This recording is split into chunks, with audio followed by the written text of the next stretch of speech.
Alright, should be live now. How does the mic sound if anyone's here?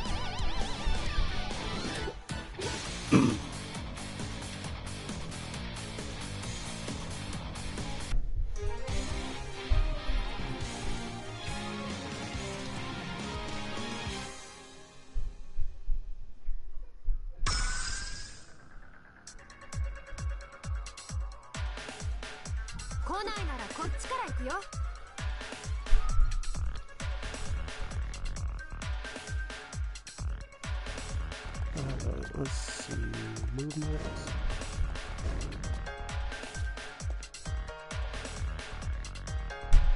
Okay, that looks pretty clear. This quality looks fine. Okay.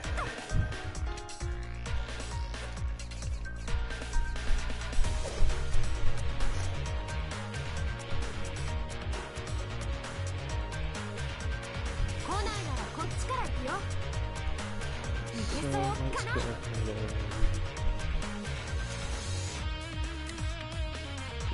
notes up.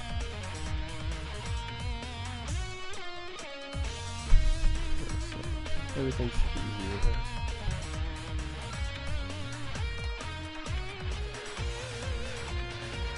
Put that there.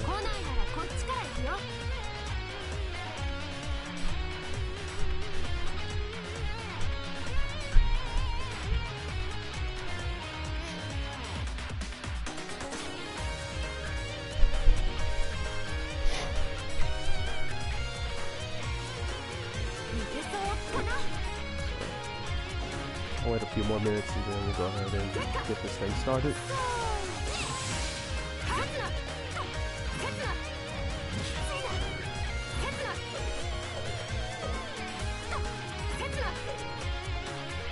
Okay.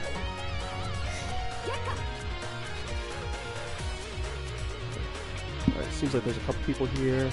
How does the mic sound? Too low, too high, or pretty right?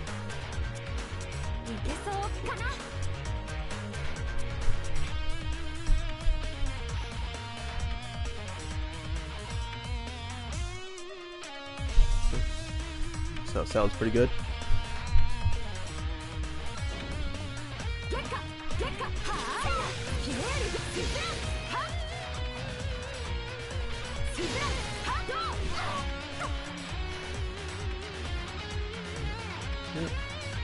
The video looks good on the screen, so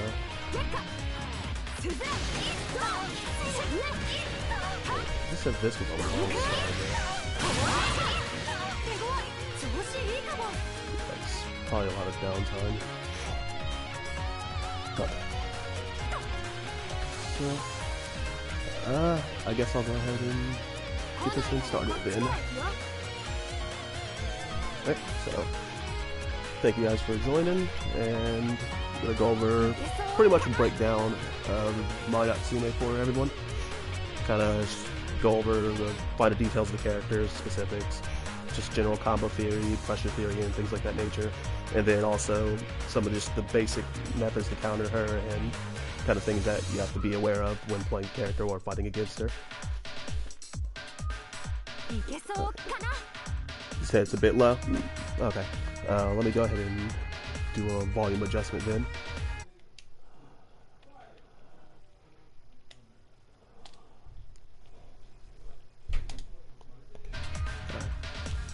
How's it sound now?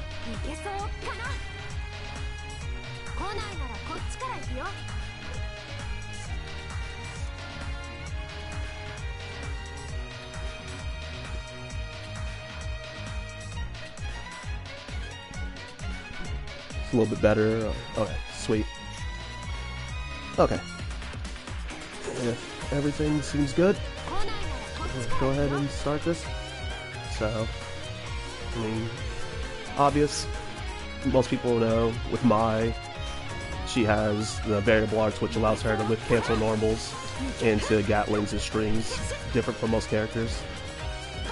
And there's like 4 varieties of variable arts, which you have the A routes, the B routes, the C routes, and then the crouching single crouching route.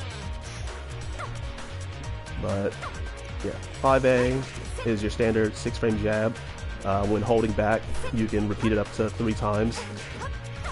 And 2A is a 7-frame low, which really good poking tool. Also, her crouch and her 2A can low profile a lot of moves, and are actually really good at avoiding jump-ins, especially things like instant air dash and stuff. Moves that don't hit deep enough, you can just completely duck under them and then counterattack afterwards. 5B is 9-frame kick, and during recovery it actually moves Mai forward. Actually, almost every single attack Mai does actually moves her forward. 2B, solid sweep. I think it's 10-frame startup, and you can get all types of silly things off of it when you get counter hits from it, and it's a good move to fish counter hits with. 5C is everyone's favorite move. It's like 13-frame startup. It's like active for 4 frames. It's really solid, and then it only cancels it into the C variable outs route, unlike the other 2 buttons, which I'll kind of go into in a second. This is your fatal counter button. This is your keep people from pressing buttons button. And then 2C is your anti-air. As much as everyone sings the song of praises for this move, 2C is good, but the issue is it has a 10-frame startup, and you do not get head invulnerability until the first active frame, so it makes it really easy to stuff and jump ins, and it makes it for a very bad on-reaction anti-air. You kind of have to throw it out preemptively with the recovery it has, making it pretty easy to punish if she ever whiffs it.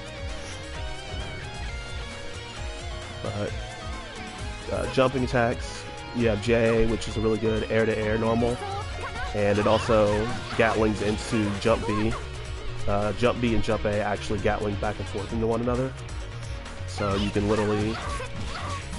just cycle back and forth between them, which it's really good during pressure when someone's air blocking against you, because you can basically, oops, you're not set on the block. You can basically use it, or just cycle between the 2. Maybe not move there here. You can just kind of rotate between them. Jump B is my favorite move of all time because the move whips around and comes behind her, which makes it super easy to hit cross up, and you just get all types of rewards from it just throwing it out. And JC is the other really good button. I personally don't like it as much because the entire move of JC is a hitbox, or is a hurtbox, I mean, so getting hit on any part of it will pretty much get you hit. We'll have CPU do it. But, whoops. Yeah. I love Jump C, but because you can kind of hit any part of that attack and counter her, it's a really easy button to anti-air, especially when you got characters like S and stuff that can like 6B you or 2C you. But yeah, poor explanation of the normals aside, she has 4 variable arts routes. The A route, which is 5XA, and yeah, the A route is 5XA, 5XAA, and then she has 5XA, B or C for the projectile shots. 5XA is a really good poke because you're actually +1, and it moves her forward as well, so you can really fish for counter hits on it. With the startup combined of your jab, it's a 16-frame normal, because the way variable arts canceling works is every move except for 2B, you can cancel into the next move of variable arts after the first active frame if you're dialing it in as fast as possible. So with 5A being a 6-frame jab, on frame 7 of the move, if you've already dialed in the next button, you'll start the first frame of the follow-up variable arts attack. So it would make a move like 5AA or 5AB, 6 plus whatever the startup Dust Loop has mentioned for the moves, which for the normals they're all correct. But basically you have up until about 2 or 3 frames after the active frames end to cancel into the next variable arts before you enter traditional recovery, where you can only special cancel out of your moves with like quarter circles and things of that nature. But going back to the variable arts, for the A route you have AA, or AA, which is 5XAA, and then the projectiles. The third hit of this can't special cancel and block. It does fatal counter. It's generally safe on block, and you pretty much can't do much of anything if it doesn't hit. It's kind of good when it's basically good for catching people trying to mash thinking you're going to reset after 5AA or anything XA, and you'll possibly get a fatal out of it, and it gives you all types of free stuff. But usually you're going to see it used for combos the majority of the time. The projectiles that she fires from the A route, the B versions hit mid, and they can usually be crouched under. You can use those to basically bully and push the opponent around a bit, or when they're crouching to keep the projectiles flying over them, because it actually travels a shorter distance than the low one does. So at the right spacings you can have it kind of hovering over their head a bit. The C projectiles go low, and obviously they have to block them low. The other thing is the pole spin is also attacked, which it'll stand them up and hit as well, which helps space them out. Pretty much the main goal of these is usually to push people out to put them in the range to do guard crushes with the Himagiri. The other thing is this is the only move that you can actually whip, that you can actually special cancel and whip without actually having to connect at all. So if people want to try to mash buttons in between projectile shots, you can do things like your DP or your reversal, or go in and do like supers and things of that nature when firing your projectiles off, to kind of dissuade them from pushing buttons when you're using it to reset pressure and things of the like, or doing your resets. When it comes to the B variable arts, it's pretty much the stance that she enters into. When she enters in the stance, she has body guard point, so pretty much all standing normals are pretty much good to go. And when they hit you, your opponent will go through hit stop, but you won't. So you can easily attack out of it and get free counter hits. Oops. So your 3 attacks out of stance. This is actually, your stance is also the only time you'll have mix-ups, which when you go to B variable arts, you can actually hold forward to cancel the attack straight into stance. And your stance low can return the stance. It's a little bit, it's minus, so if you keep trying to mash it, it is punishable, but it's generally safe on block unless it's instant block at point blank. Your overhead has leg invol, which is good for trying to catch people mashing lows to get past the body guard point, and it's safe only on far block. If you block it anywhere close, you're like -7 and you're gonna get blown up for it without a rapid cancel.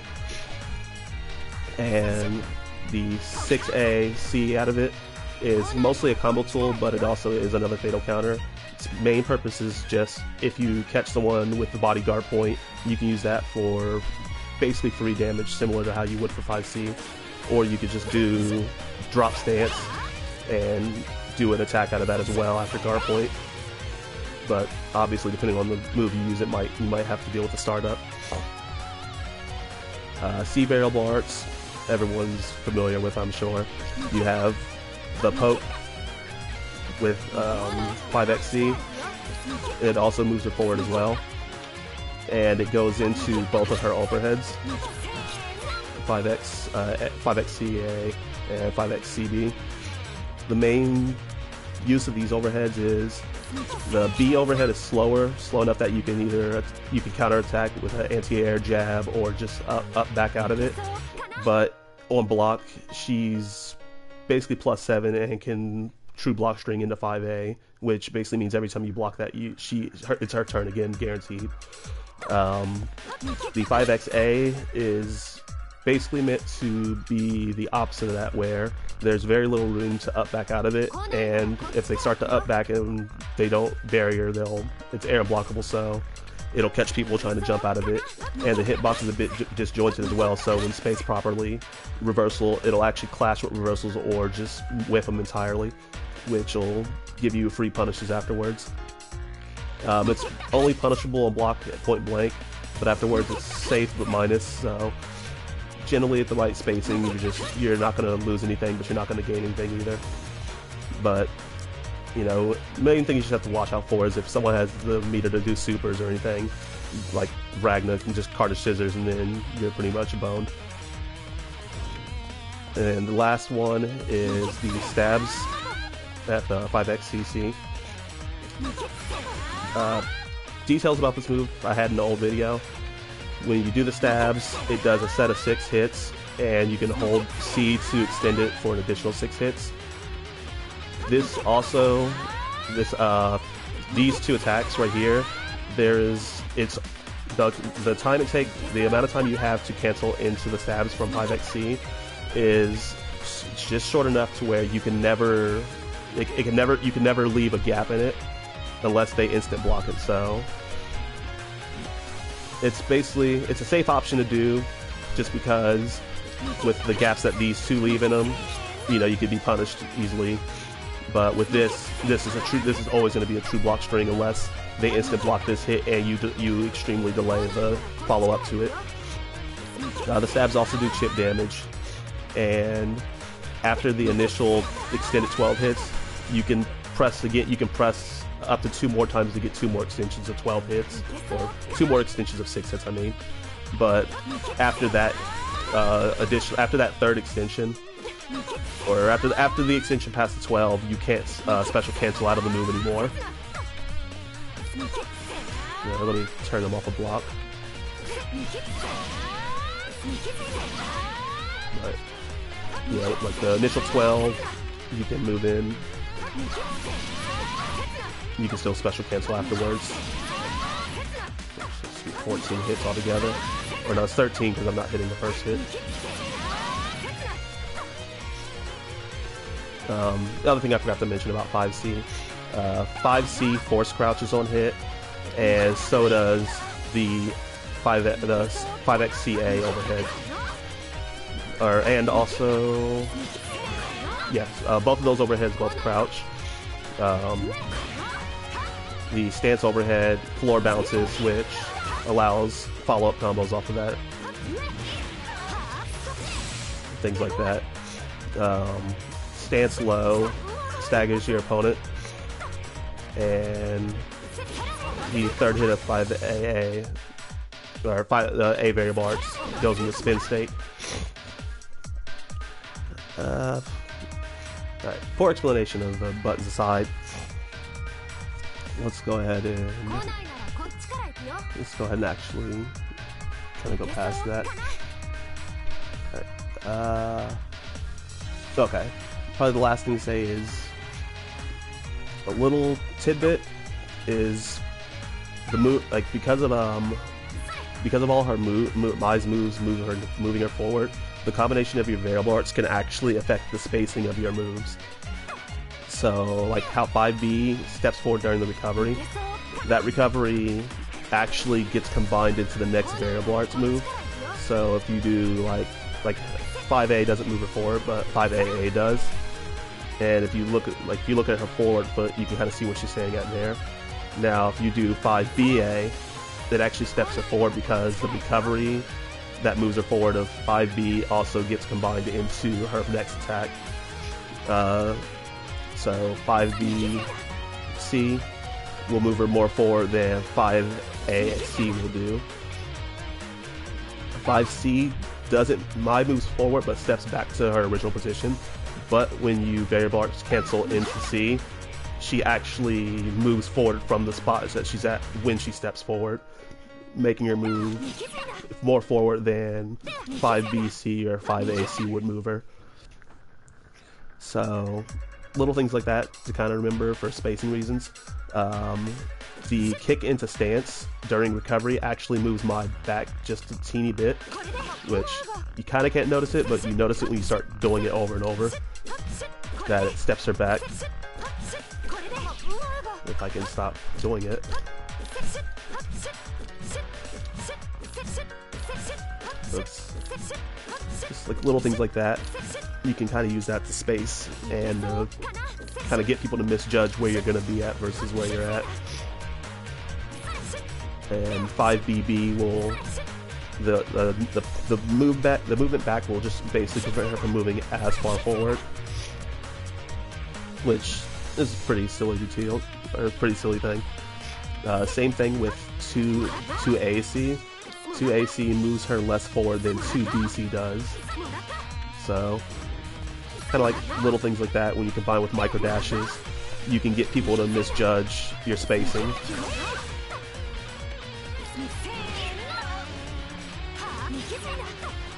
It's like, round start, that misses, oh, whoops,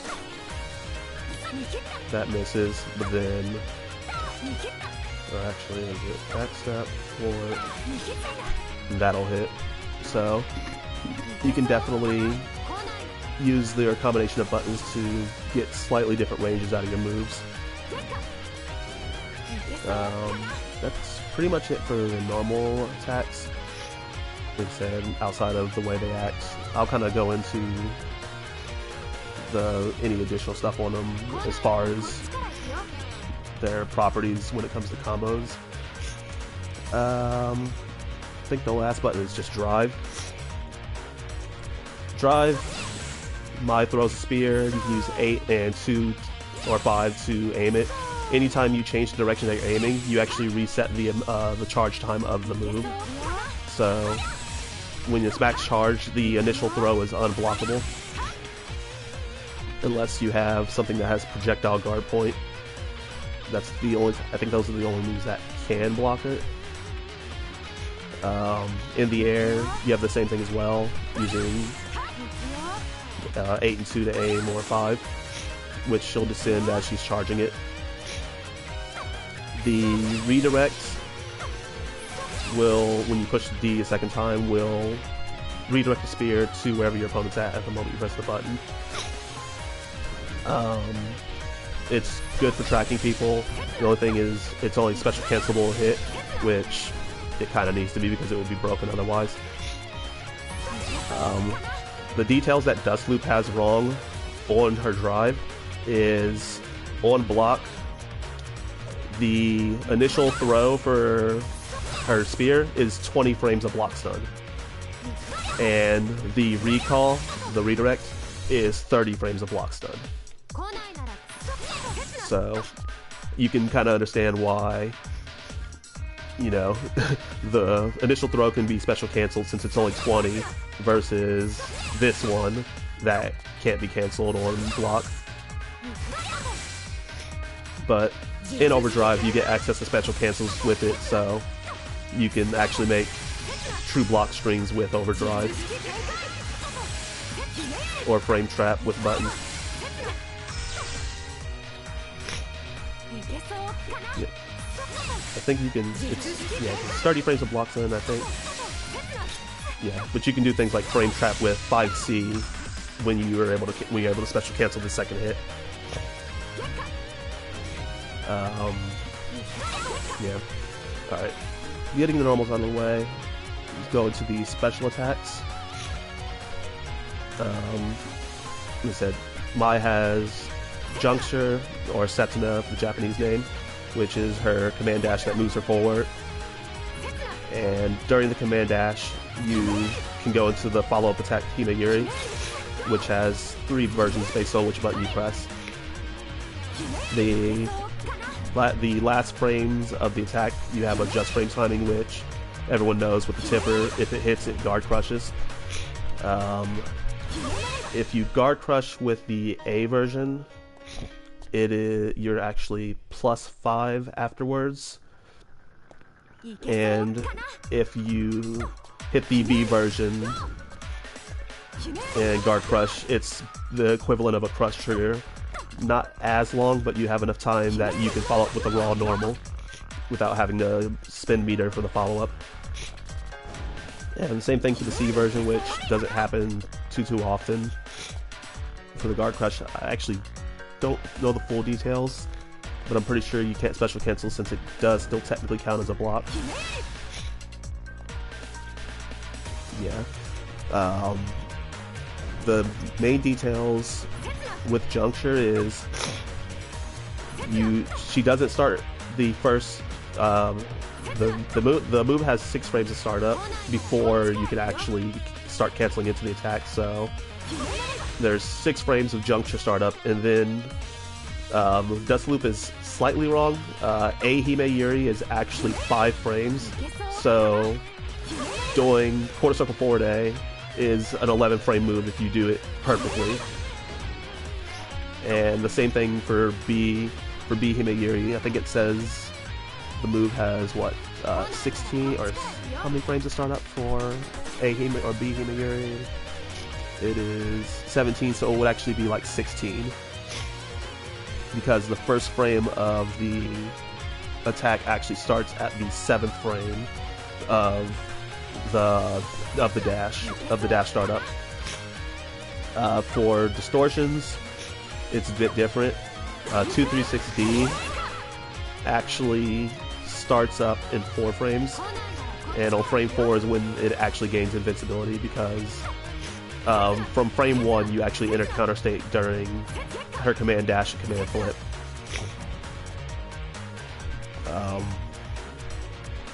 I'll come back to those in a moment. For her flip, for backflip, Moon Blossom, or Gekka,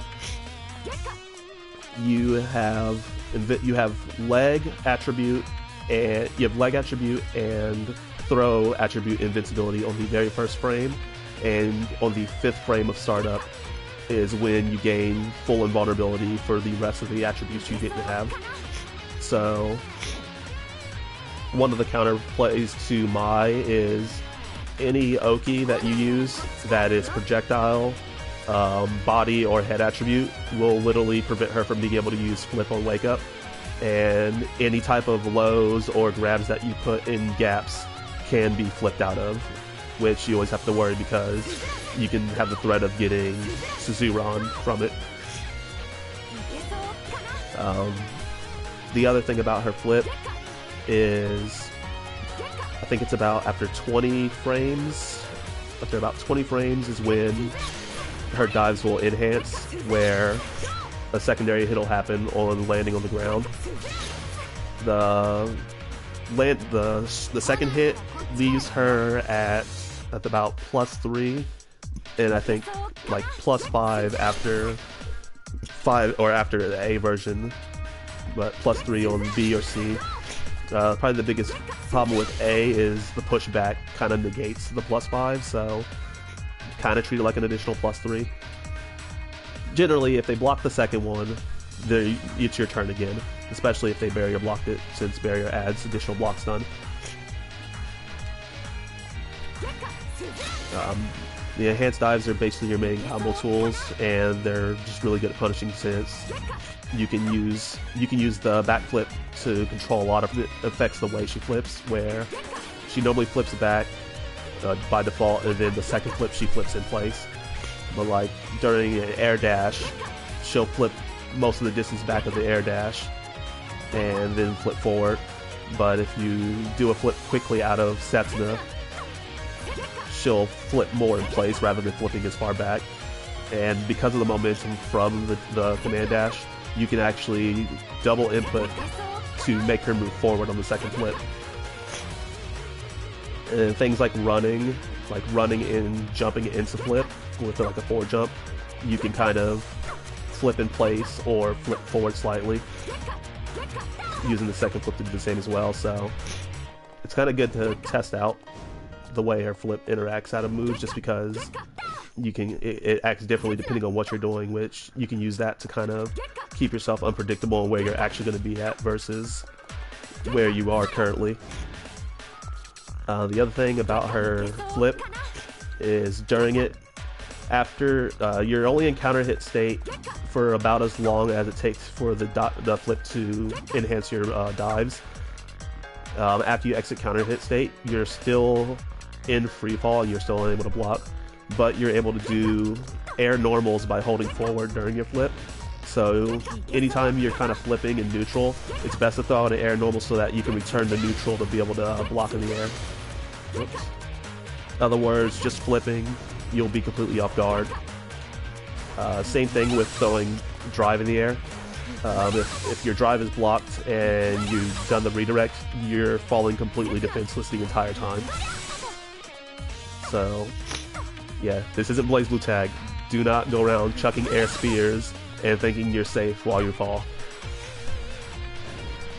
But you can still cancel after a block first hit, so gives you incentive to actually try to aim your first shot to hit, just because you can at least save yourself or play off of it versus not being able to do anything.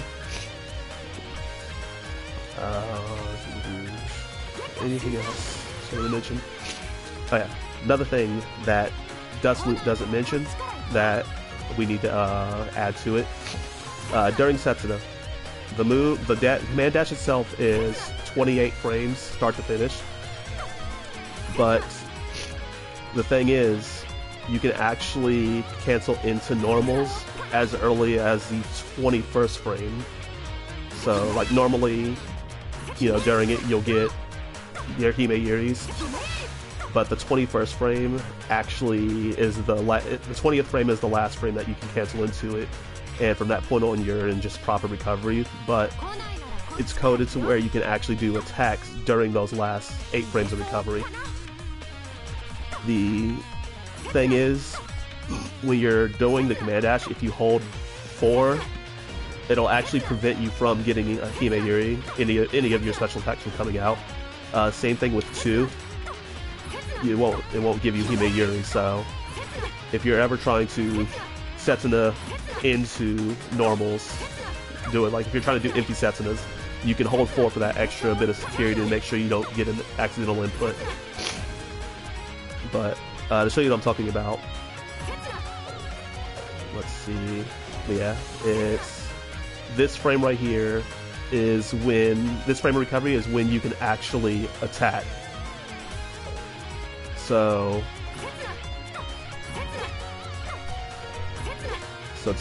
you're less safe by attacking than you are not pushing a button.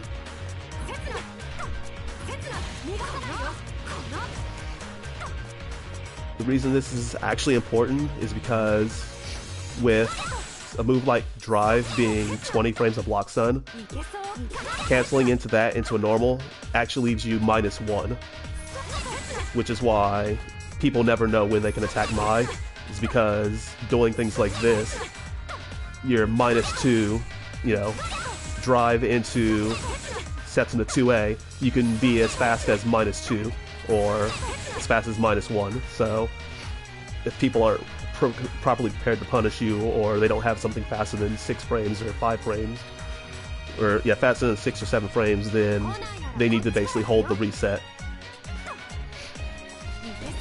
The other thing is, when you think about this, when you combine this with air blocking, adding additional frames of block stun, something like a block, or let me turn on barrier, something like block 2C into, something like a block 2C into empty Setsuna is +2 on her part.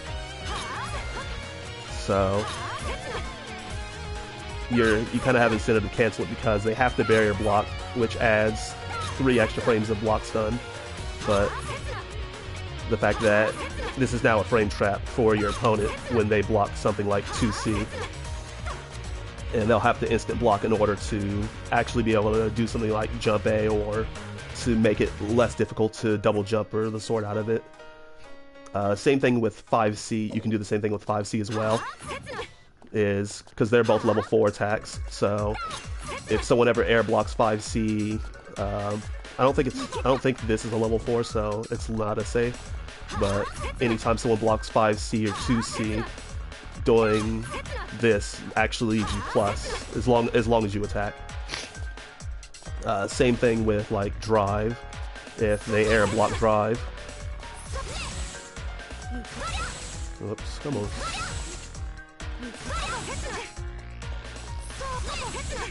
So it makes it so actually anytime someone's air blocking specific normals, you're actually at advantage when you use those attacks into empty Setsunas with the, like I said, with the early cancel into attacks.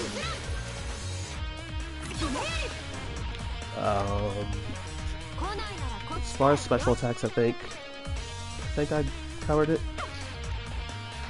Like I said, obviously you can cancel Setsuna into itself as many times as you want. You can do up to 2 Gekkas per jump. One thing to know is anytime you do Gekka, you actually lose all of your air options. So if you double jump, if you haven't double jumped or haven't air dashed, if any point you do your flip, you cannot do your air options until you touch ground. So just know that if you ever get hit out of your air flip, you're stuck in the air in your current spot, and you only get 2 flips per jump. So once you exhaust both of those, you're network error. Am I still live? Okay. Let's see.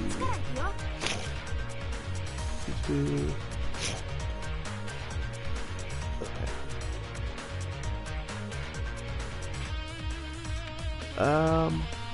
You might be a little bit behind on this because I just said that a second ago. Yeah, but just in case. Yeah, anytime you do your flip, you do lose your air options. So if you haven't double jumped, you don't get it back. If you get hit afterwards, you still don't get it back. Whoops. So let's see. Whoops.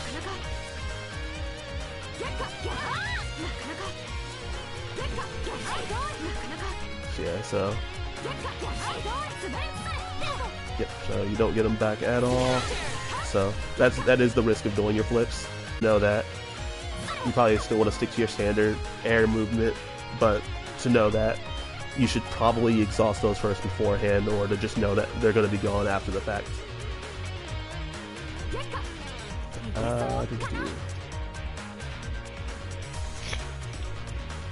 I think the only other thing, let's see, recovery canceling.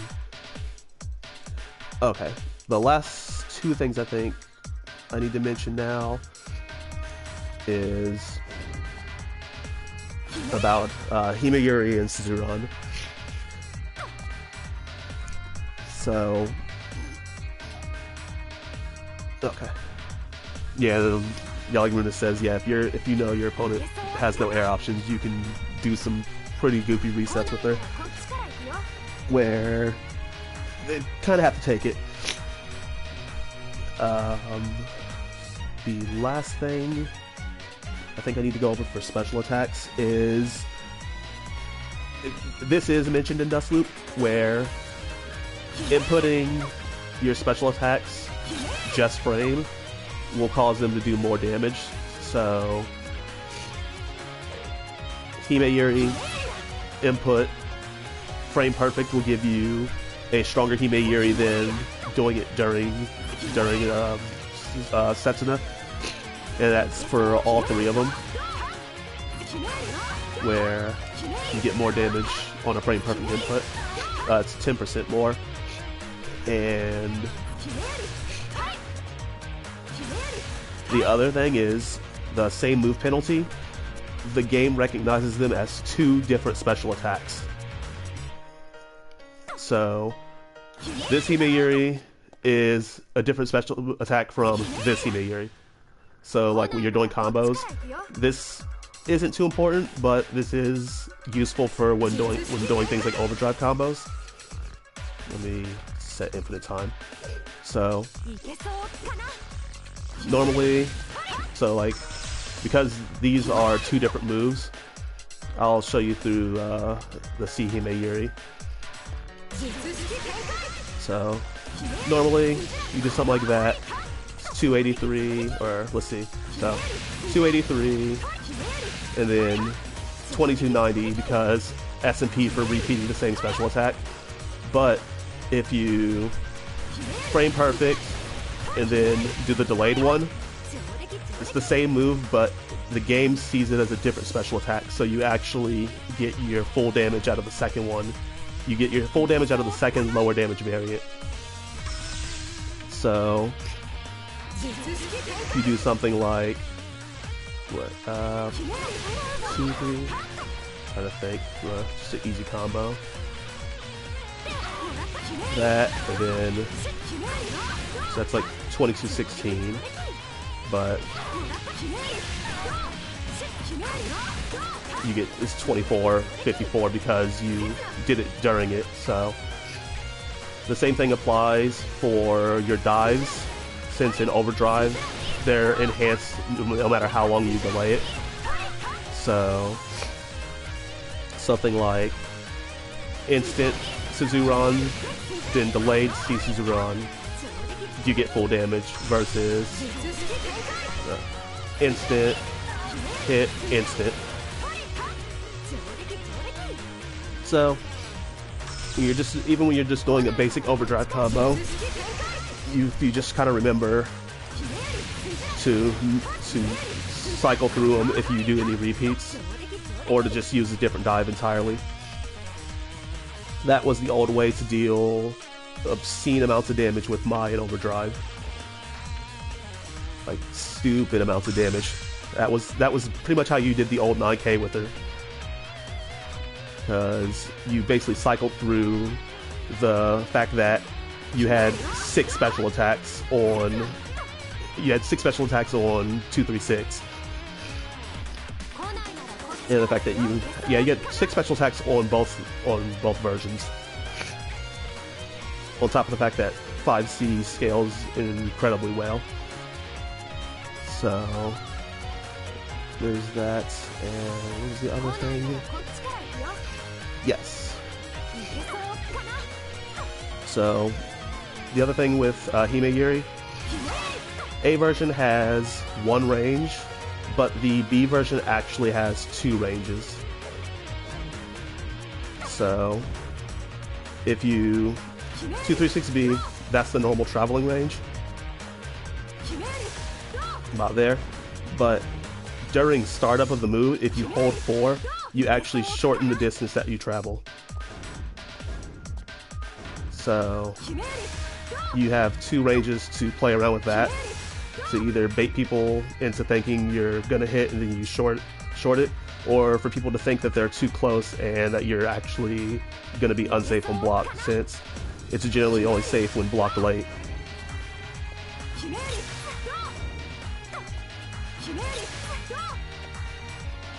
So even though A version only has 1 range and C only has 1 range, the fact that the tipper range on A is pretty easy to guess because it's at the edge of most of your moves that you'll be using anyway. If you'll do it. But with B, I said you can short it a bit, and versus long range, so that's also a good tool for neutral in general, and it's something that people generally don't know about, so it's a nice little surprise every now and again. And it's, like I said, the same way, because you have your 2 different versions of each move, so when you combine all that together, you know, you never know pretty much how far you'll go. I think that's just about it for the special attacks. Yeah, S&P, B version has 2 different distances, which is 236B, and then 236B4. Because since during Setsuna you can't hold 4 or you'll get normals or it'll prevent you from getting it. You have to input the move, then hold back. Yeah, that's pretty much it. From this point on, it's just I guess I'll start combo flow and then I'll go into Oki and pressure.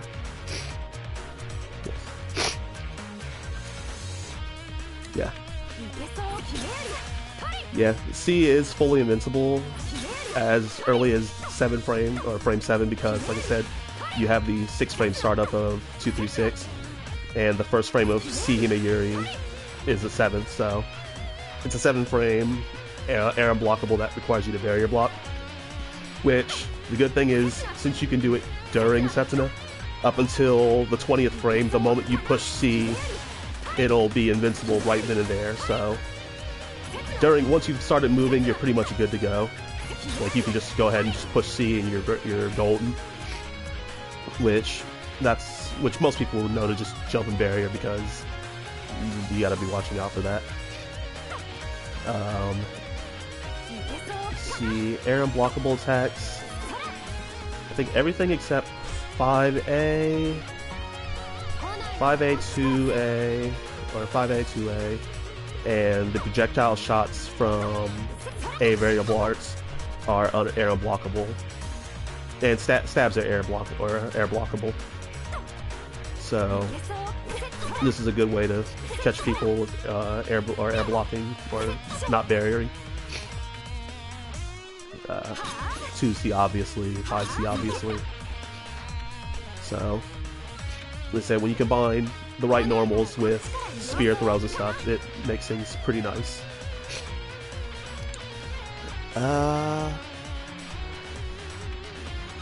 So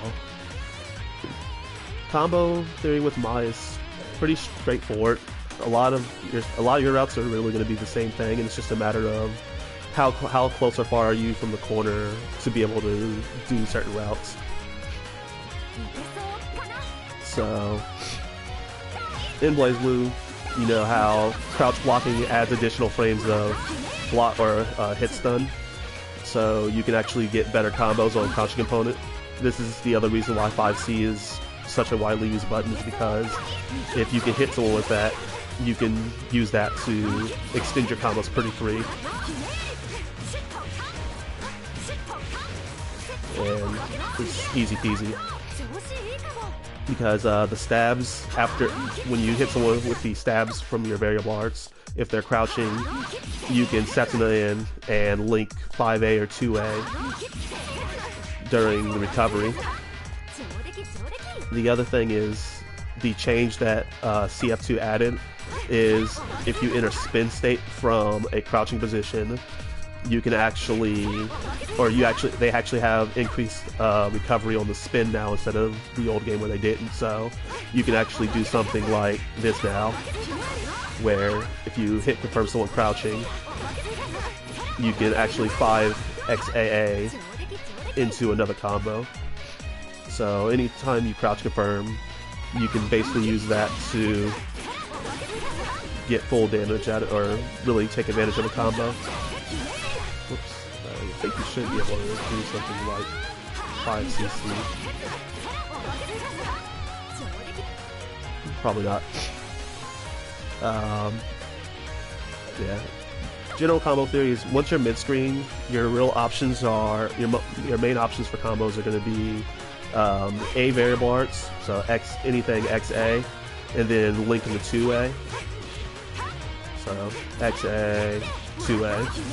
And just something simple like AA, 2ABC, or, you know, AA, 2ABC, and that.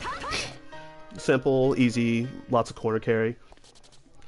And let's say if you hit something like 5C because they're crouching, you can use that to go in for longer combos.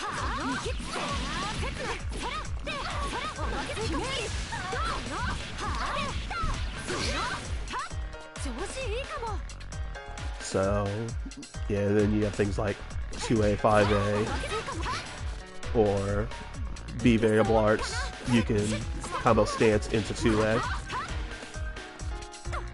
But most times, you're probably going to go like 5A and that, and just 2-3C to B, because once you're a certain distance from the screen, you can just push them to the corner and link 5C to pick them up.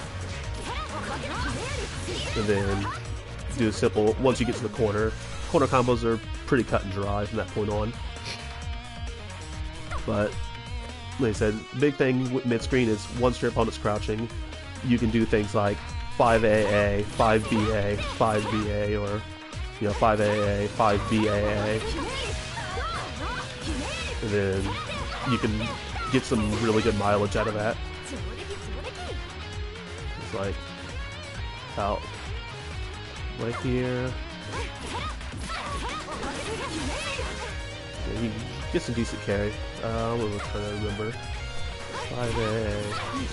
Yeah, she can do like 5AA, 5BA, CC. I think that should work. Nope. Oh yeah, the thing about the stabs that I did forget to mention, you can special cancel as early as the 3rd hit. So if you need, there are a few combos where you actually have to cancel it right at the very beginning, which from the combo doc, if you can crouch confirm with either B or just hit 5C, you can do 5 at point blank. You can go 5CCC, and then on the 3rd hit, she lets me cancel. You can link 5D, or you can link 2D if you're close enough with a crouch confirm. And you can get a full combo from that. I think you have to do a single throw.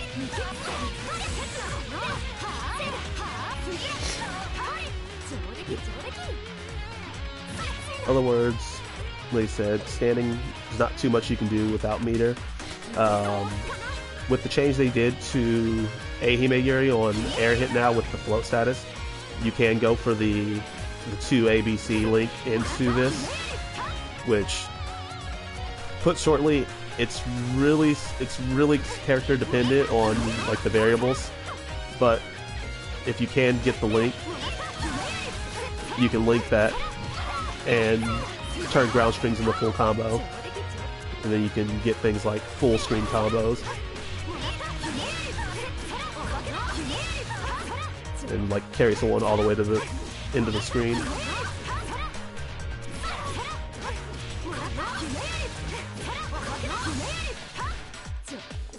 And now I can do this. Yeah, and then if you've watched my videos, you've probably seen this kind of stuff all the time. But that's the basic gist of it. It's really character specific. Some characters you have to add like micro dashes and stuff to it. But the good thing about the tipper knockdown, even without getting the link, is the fact that it basically gives you a free safe jump because of the knockdown. Same thing with if you do a delayed Ahime Yuri after a sweep from C, you can instant air dash into jump C for a safe jump as well, which they pretty much have to unless they delay tech and then back roll. That's pretty much the only way out. If they forward roll, they'll actually run into the jump C still. So a lot of times when you do this, if people will either emergency tech to wake up into the safe jump, or they'll back roll to get away from you, which isn't entirely a bad thing. The biggest thing you have to watch out and really fast supers like Makoto's Particle Flare, things like those, like Jins and things, and Noel's Fenrir, moves that are really fast like that will actually beat the instant air dash safe jump, just because of the fact that you'll actually be in the air during the move.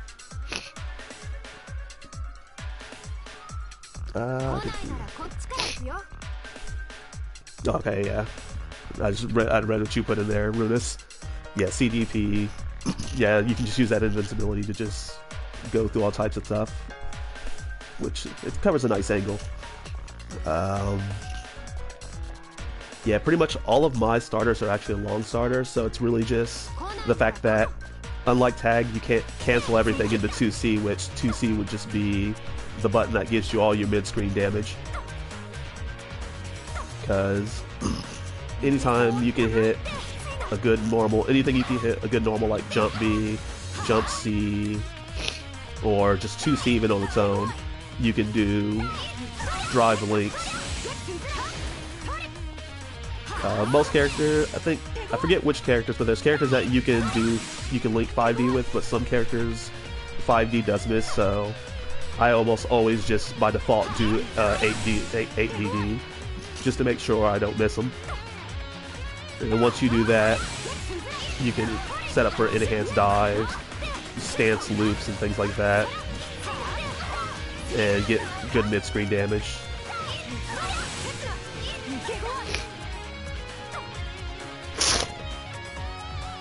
Because all of her attacks are long starters, or all of her buttons besides like 5A, 2A, yeah, almost everything's a long starter except for 5A, 2A, projectiles, JA, throws are all normal, drive is normal, but everything else is long, so generally you can just do your, basically it's just a matter of which button did you hit and where's your opponent at for which route you'll go for. In other words, you kind of just do basic.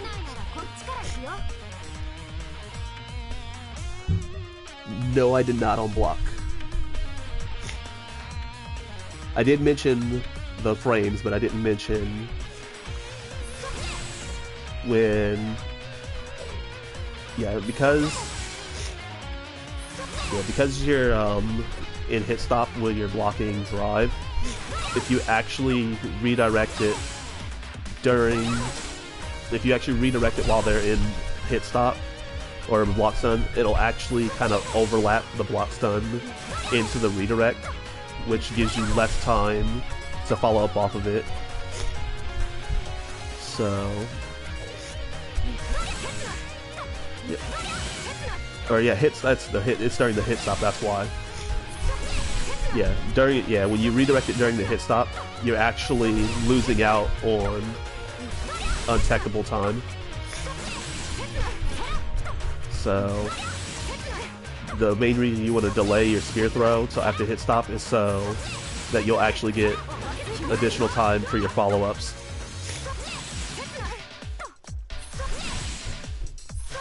So it'll make, usually you can't tell too much when linking fast moves, but during things like fatal combos, you can really notice it when you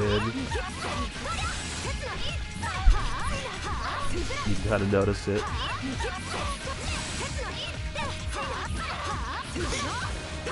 If it's not the case, it feels like it, but for the most part, the delay is just pretty good just to make sure.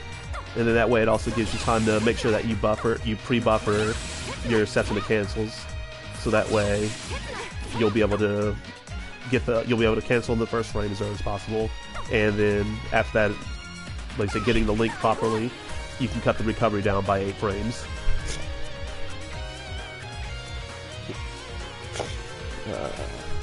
Okay, yeah, I was gonna go over that when I do like pressure and things. But yeah, general combos is if you can hit an air attack, a good follow-up is 2C, just because as long as you hit the right starter, you can always do 2C into your spears. And then once you can hit your spears, you can go for things like tippers, or you can go for enhanced dives. And of course I can't do it when it's on stream. Yep, not well. Yeah, fun thing about doing air spears though, is because it's 30 frames on block, if you can throw it low enough to the ground, you can cut almost all of your recovery out and be extremely plus on block. Yeah. I have one recording actually, and it's you can, if you can throw it perfectly, you have so much advantage that you're plus 13. Yeah. Remember, 5C is a 13 frame startup, so if you can perfectly get it, this is a true block string. So obviously, if you do it a little higher up, but you have a faster normal like 5A or 2A, you can frame trap really good still with that, because being able to have spears blocked at low altitude, you can get away with some pretty good block strings. Or you can just kind of throw people off. But yeah, that's the thing. You can get away with making things variable. Is it 5C v 5A? Are you talking about with the frame trap Brutus? Because the recording I have there, it's just straight up block string, like it's true block string. If I just I can just let go of block and it's plus 13.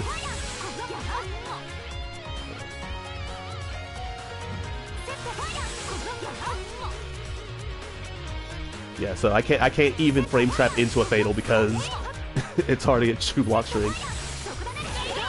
Yep, but instant block.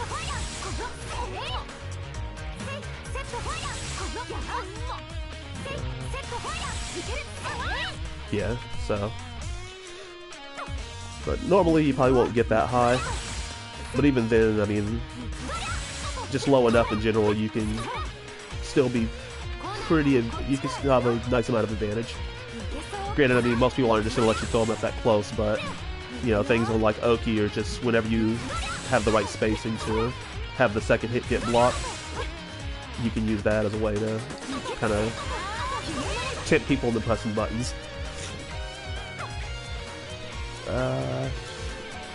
Said corner combos. It's honestly, with the nerfs to her Hime Suzuran, corner combos are basically check your starter, and after you check your starter, get away with as many stance 6A loops as possible, because it scales really well. So it's hit confirm, which I should mention. If you standing hit confirm someone, A variable arts, the third hit, lets you combo into B Hime Yuri. If you are hitting, if you're doing a different variable arts route, stabs actually has enough hit stun to let you standing combo into B Hime Yuri. That way you don't do something like 5A B and then you end up dropping the combo, or yeah, because pretty much if they're standing, they need to go. You need to go into stabs, or you need to go 5x AA to get enough time to quarter carry with 236B. In other words, you want to use 236A, which most times you want to do it when they're crouching, because if they're crouching and you confirm with something that wasn't 5A, you can at least be +1, +2 row if they're standing, or if they're crouching after a really long ground string. But most times when you're mid-screen, you're going to do AAA, BAAA, or anything in the C variable arts. But once they're crouching, that's when you can do things like stabs into cancel, into 5A, 2A links. Same thing where if you confirm like 5AA or 5BA crouching, you can do 5BA loops and walk people a little bit across the screen while you do it. Or like 5BA, 5BA.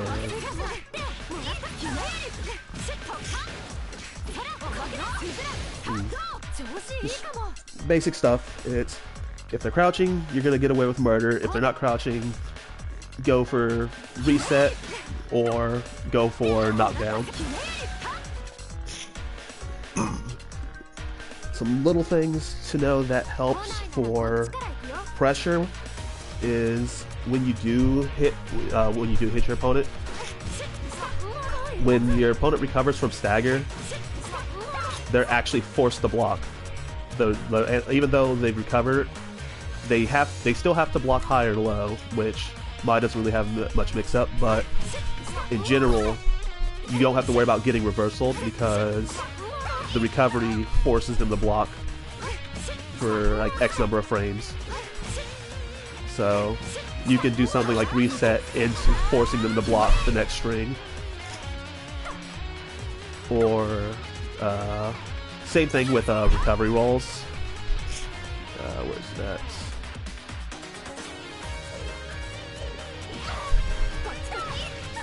Yeah, therefore, like if you, or let me stand her up real fast, but actually it's the wrong button too. Yeah, because I'm gonna say C force crouches, but yeah, if you ever hit someone rolling, because if you OTG someone during a roll, or if you roll punish, they're airborne, but if you hit them and you notice they're crouching, that's because at the end of the roll animation, they can't attack yet, but they can still block. So you can also take advantage of that when people want to roll away from you. I'll just set a recording. There we go. But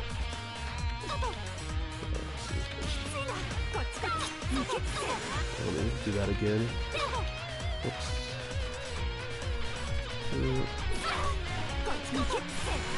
But see, they can't attack yet, but they can block still. So if you don't punish the roll, they still have to be holding back.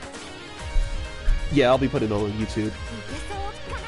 So, because a lot of people do roll away from Mile recovery, but because of that, you can actually take advantage of it because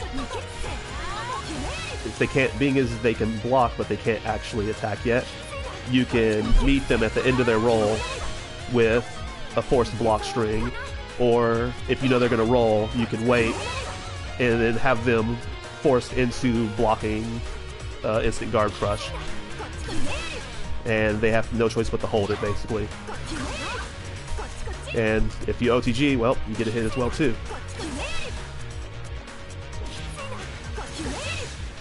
Whoops. So yeah, it's something, being as Mai has pretty weak mix-up, it's kind of good to know things about that, where during certain types of recovery, your opponent's forced to block, so stagger recover, they either have to eat the blue heat or recover and then be forced to block. If, you know, you do something like crush trigger, the stagger recovery at a crush trigger, they're forced to block, so you can do things like crush trigger, charge crush trigger, and their only options are take the hit or recover into forced block.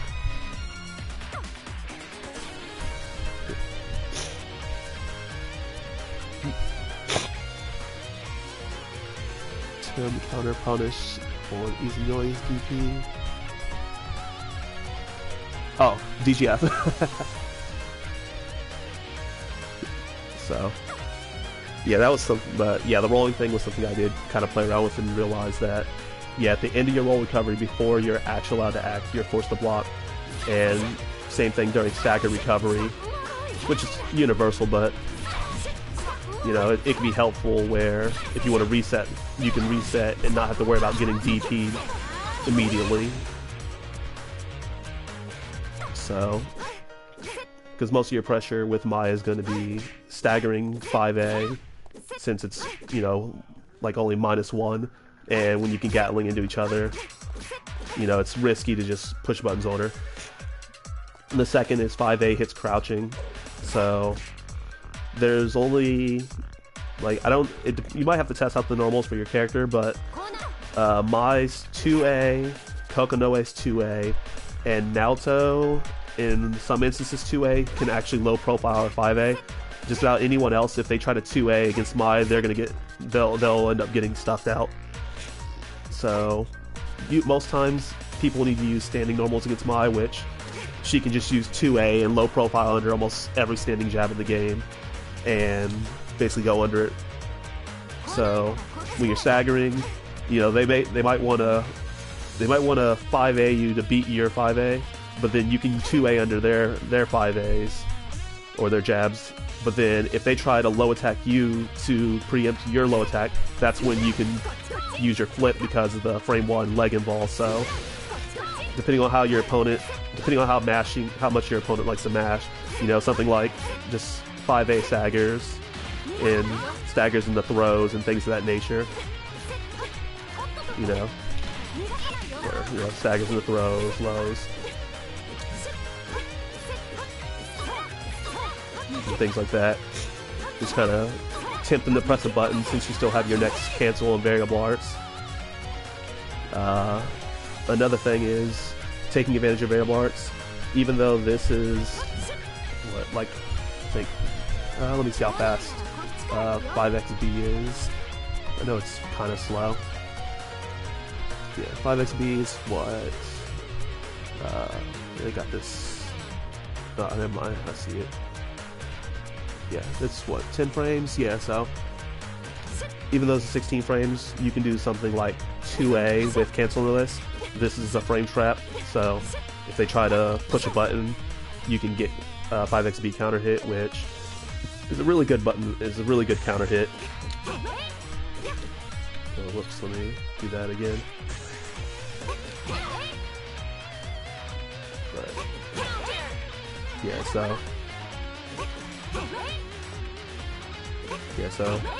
if you space the 2A to where it whiffs. Actually, let me get closer and just go. Whoops. There we go. That should be good. Wait, what the? Well, that's why I didn't actually save it right.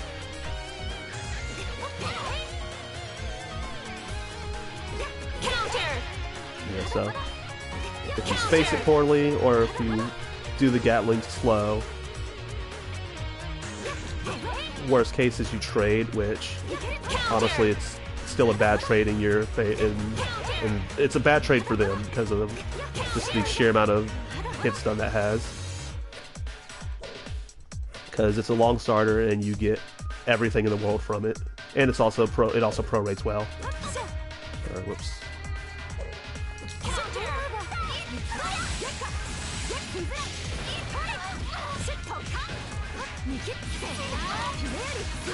So, yeah. Most times people aren't gonna challenge you when you just go around kind of throwing that out, even though it's minus, just because of the fact that that move on counter. Yeah, or you can do stuff like that.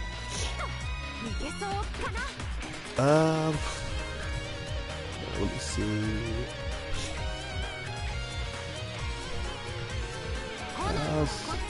Anything else for combos, really? Oh yeah.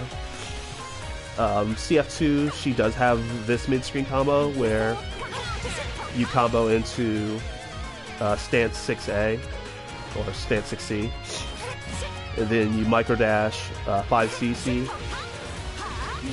Whoops. Let me turn the recovery back on so I don't be that fraudulent.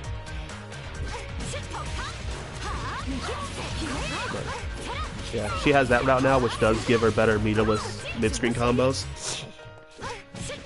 There's 7 characters you can't do it to, which there is a video that someone made really early when CF2 dropped. But yeah, Ragna, Taokaka, Tsubaki, Hakumen, Valkenhayn, Kokonoe, Izanami.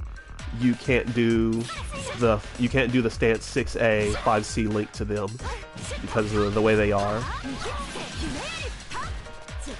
For some characters you actually don't even need to do the stabs, which will get you a better combo and damage overall, but I'd say for the most part just do them because it gives you more combo consistency.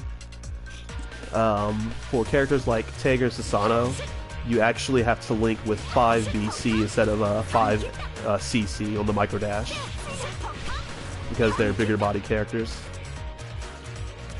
Let's see.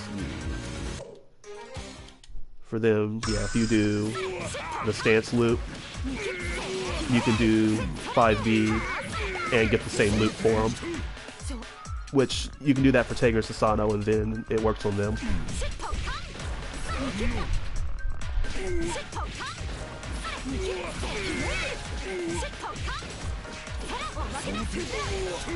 So, yep. The combo guide I wrote up, or typed up, I note down the seven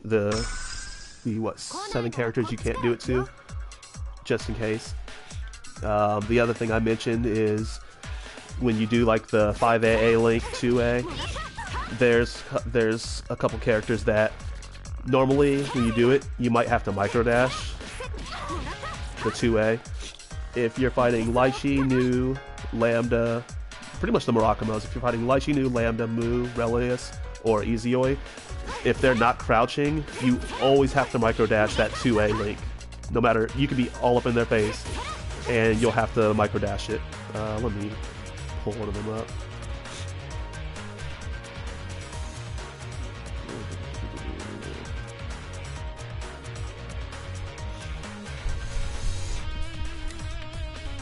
What did I say?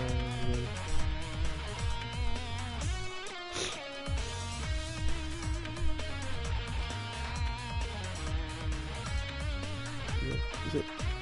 Or it's Nu. I said Nu, so I just grabbed Nu or Mu.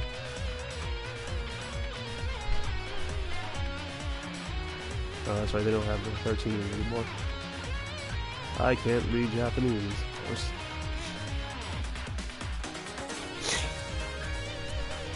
Where are you at? Yeah, but when they're standing, you're always going to miss that link when they're standing.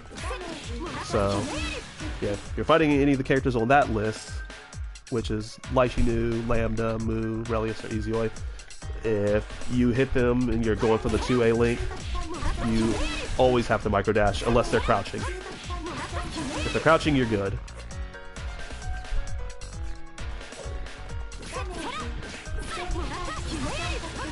Which is why I said that can affect the 2ABC link in the A Hime Yuri. Just because you'll get little things like that. Yep. The other thing about getting the tipper knocked down on the air mid-screen is you can also get things like cross-up safe jumps by basically after you hit the air tipper, you micro dash and you forward jump, which will have you jump over them. If you micro dash neutral jump, you won't cross up, but you'll be close enough that if they try to back roll, you'll catch the back roll. You should catch the forward roll. I think forward roll might be the only one that they can get out with, but it's still pretty risky. Forward jump basically covers forward roll, quick get-ups and stuff as well, but usually I think loses the back roll if they do delay tech, but most times they'll probably emergency tech after the fact. So generally if you get the knockdown, you're pretty much good to go. But if you're ever in the corner and you know you want to basically have them already at the corner, you can just do that. And then if they get crossed up, you can just walk them right back in the corner, get you a full combo, and then you're set. I guess the only thing really about combos left, like I said, corner stuff is really just you know, hit your opponent and then loop stance 6A as many times as you can based on your starter. Then your knockdowns are going to be, you know, your dive, your B or A dives based on, or B or C dive based on where you're at, which usually do that so that way it disincentivizes them from rolling out of the corner. Or if you do this gives you your wake up. This gives you your wake up safe jump as long as they neutral tech. Like this is only a safe jump if they neutral tech. If they roll out of the corner, quick stand, you can get anti-aired for doing this, which is why stop letting mods get away with this. This is fake. This is only real on neutral tech. If not, just quick get up.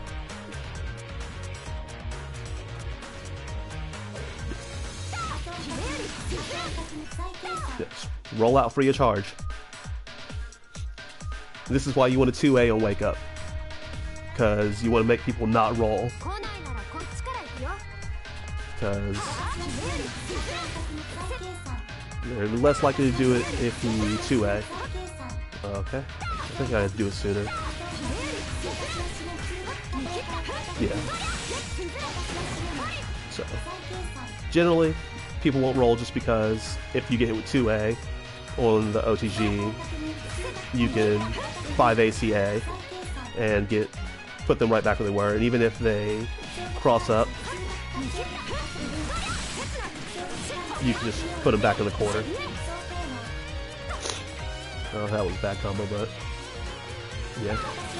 That's why most times, at least for me, I prefer to, after doing a Suzu run, is to do 2A, because at least as long as they emergency tech, you can still meaty with another button or frame trap and things like that. But if they neutral tech, then this does become a safe jump. Now, if you end your combo with something like 5AAA, then it becomes a true safe jump, where if they want to delay tech, they'll eat it. Or if they want to roll out, I should say.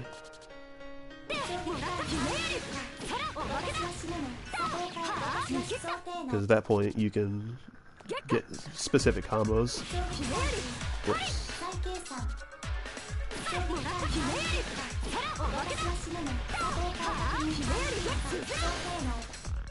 You can get stuff like that, which that's another mid-screen combo too. Is if you can ever hit 2C on a standing or on a grounded opponent, you can get something like this from the trials mode, which is kind of nice that they added that into the challenge mode. Only rules you really want to know about this is if you hit 2C from a distance, do the delayed Hime-Yuri to get the flip to go over them and get over them and set yourself up. And if you're close, do instant C Hime-Yuri. So this is a good mid-screen combo if, say, you hit something like air dash JBC. Let me stand her up. But like if you hit confirm with like JBC, you can do something like that.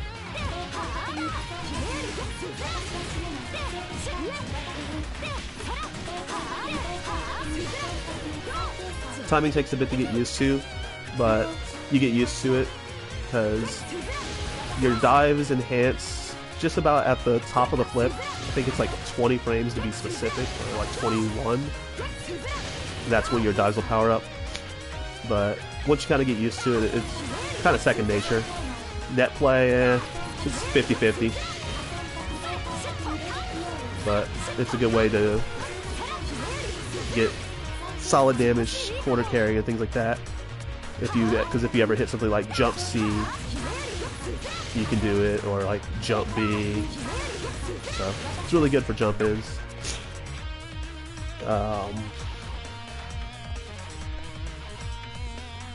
I guess the only thing would be rapid cancels as far as combos.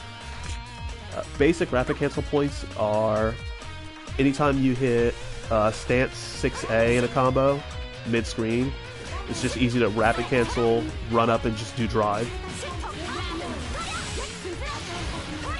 Super easy damage, super consistent, and you don't have to worry about any type of character-specific stuff. It's a really good use of 50 meters, especially if you hit something like 5BB into it.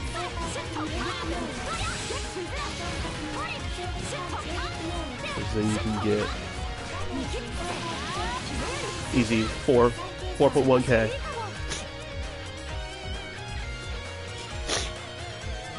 Yeah, 5cc CCC. Did I say that at the right number of times? 5cc. Yeah. It is actually a really good rapid cancel starter, especially on Fatal.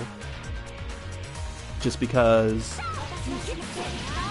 the scaling carries through the entire set of the stabs. So yeah, you can, on Fatal Counter, you can get really good use of 50 meter.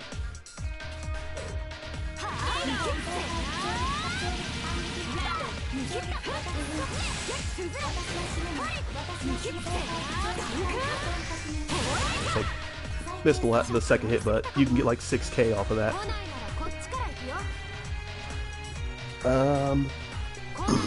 Another rapid cancel point. Another good rapid cancel point is when you're mid-screen.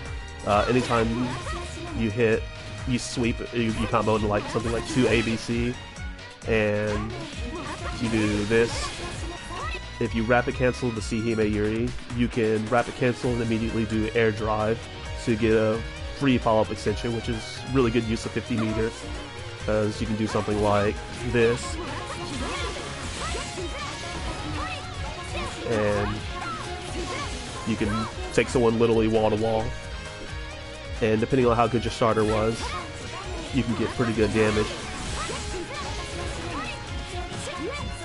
Oh, that was too many hits.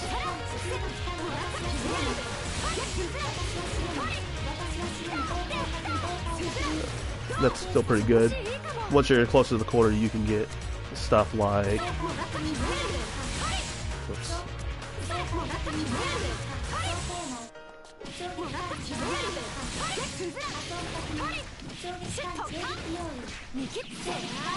You can get, you know, your standard knockdowns and stuff after the fact. But that's another use of 50 meter. Another good one is if you're air comboing, jump C, basically C Suzuran rapid, or wait until you land. Yeah. Usually that's good for pretty much winning rounds. If you're trying to close out the round, that's a good rapid cancel point. After that, the rest are kind of just, you're doing it to tackle damage, but yeah, as far as the best times to do it, those are my personal suggestions just because they give the most value.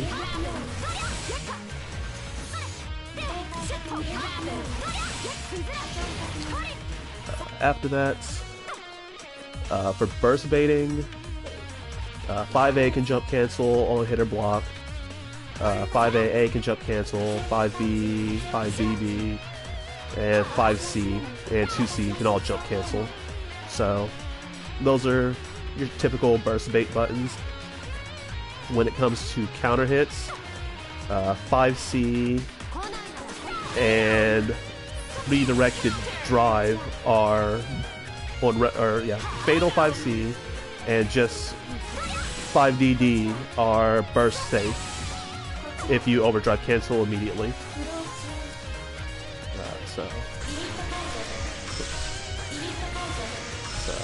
Fatal, so yeah. Oops. So 5C is burst safe on hit, and so is drive as well. Should be the same in the air. Yeah, so yeah, anytime you hit redirected spear. Oh wow, it's still comboed. Yeah, which most common time to do it will be after something like this.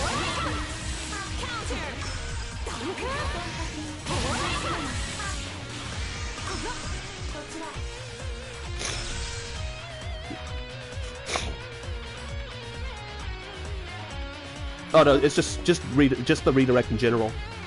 When I was checking the frame data for it, redirect in general has 30 frames of block stun. But, or another way, on the burst bait, it might matter. Let me try it. Yeah. Yeah, so yeah, it has to be just on the, on a singular hit from the redirected spear.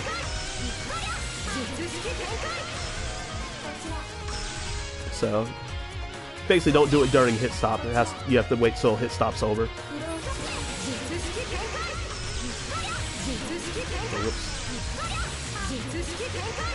So,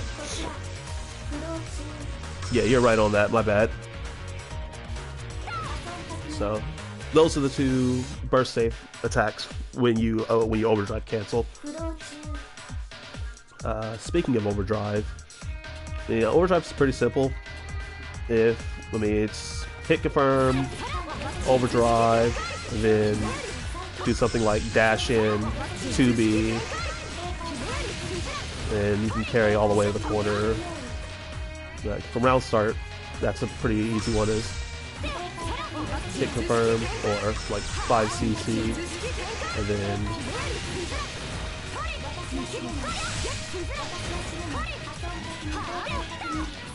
that's like 4.3, or hit confirm, 2B, and in the spear, basically anything into, or 2B spear throw. Overdrive, 5C combos into it because during overdrive, your redirects have two additional hit, or has an additional hit, which has the same 30 frame block stun as your normal redirect. So you still have all the frame advantage, and you still have all the combo potential as well afterwards.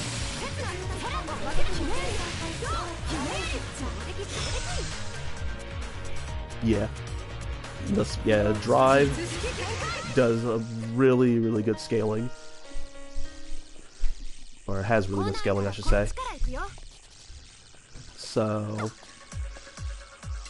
basically when you're overdrive, she charges up her drive faster and the redirect has an additional hit. And you can also block cancel, you can also special cancel your spears on block at that point as well, which you can actually make gapless block strings.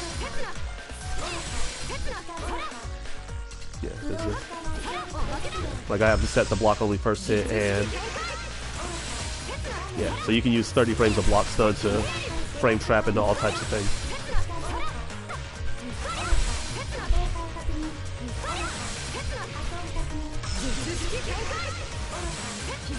Oops.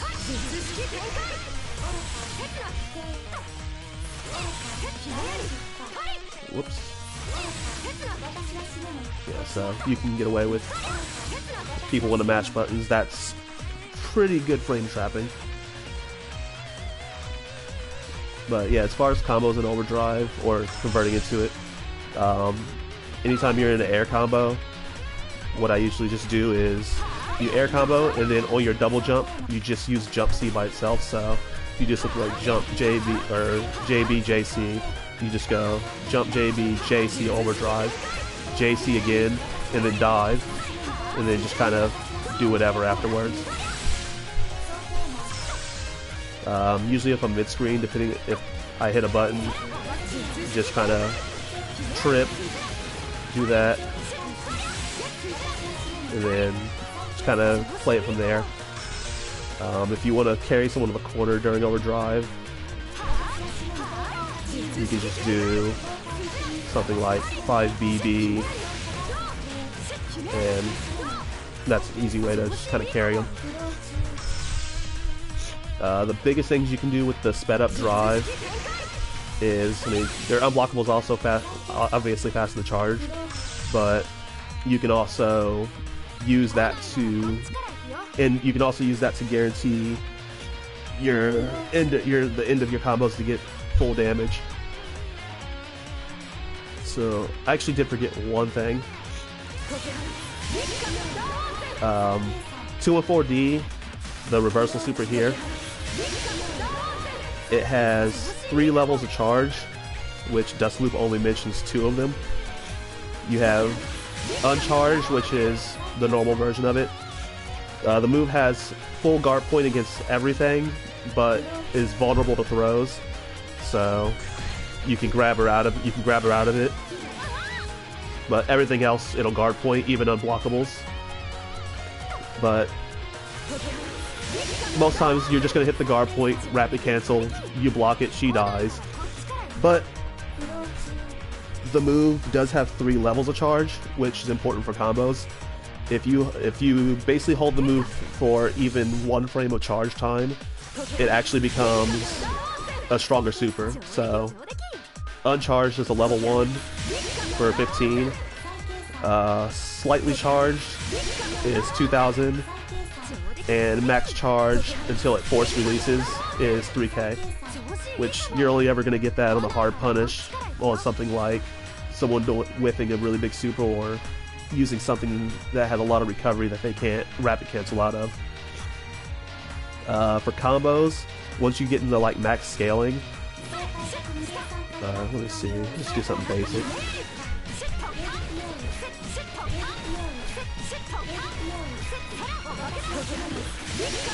At max scaling, it does 450, but if you can just do a move, that gives you enough time to do any type of charge, like 2B or 5 AAA at the end, you can actually get that little bit of charge time and give yourself some extra damage.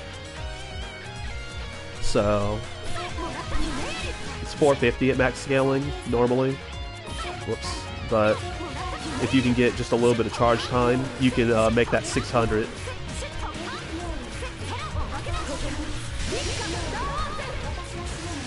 So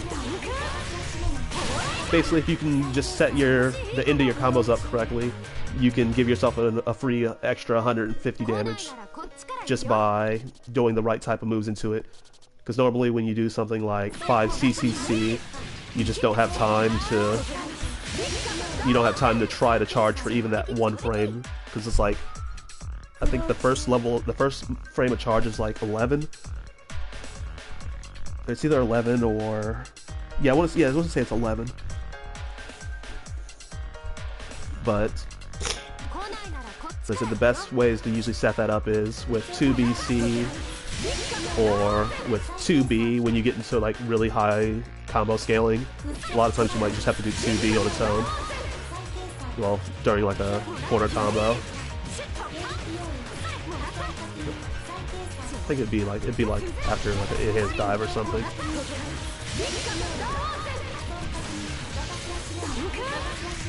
And the good thing about the 214B super or quarter circle back D super is the untechable time makes it to where you can always follow up with 2B, or if you have them at the right height, you can always get 5C for a follow up and get guaranteed double supers, which is the good thing.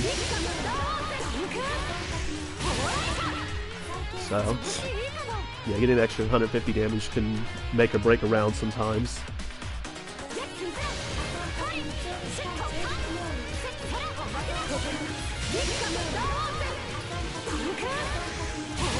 Depending on scaling, you can do like, 5 CCC.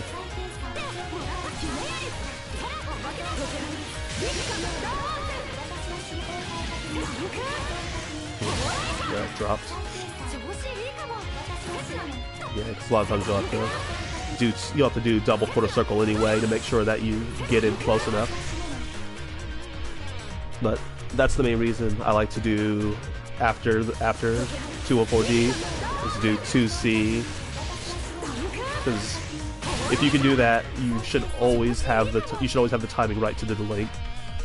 Same thing with like mid screen. If you're mid screen, J, A, B, C, J, C, 204A should be a guaranteed way to set up the perfect height to where you can link your super at the end.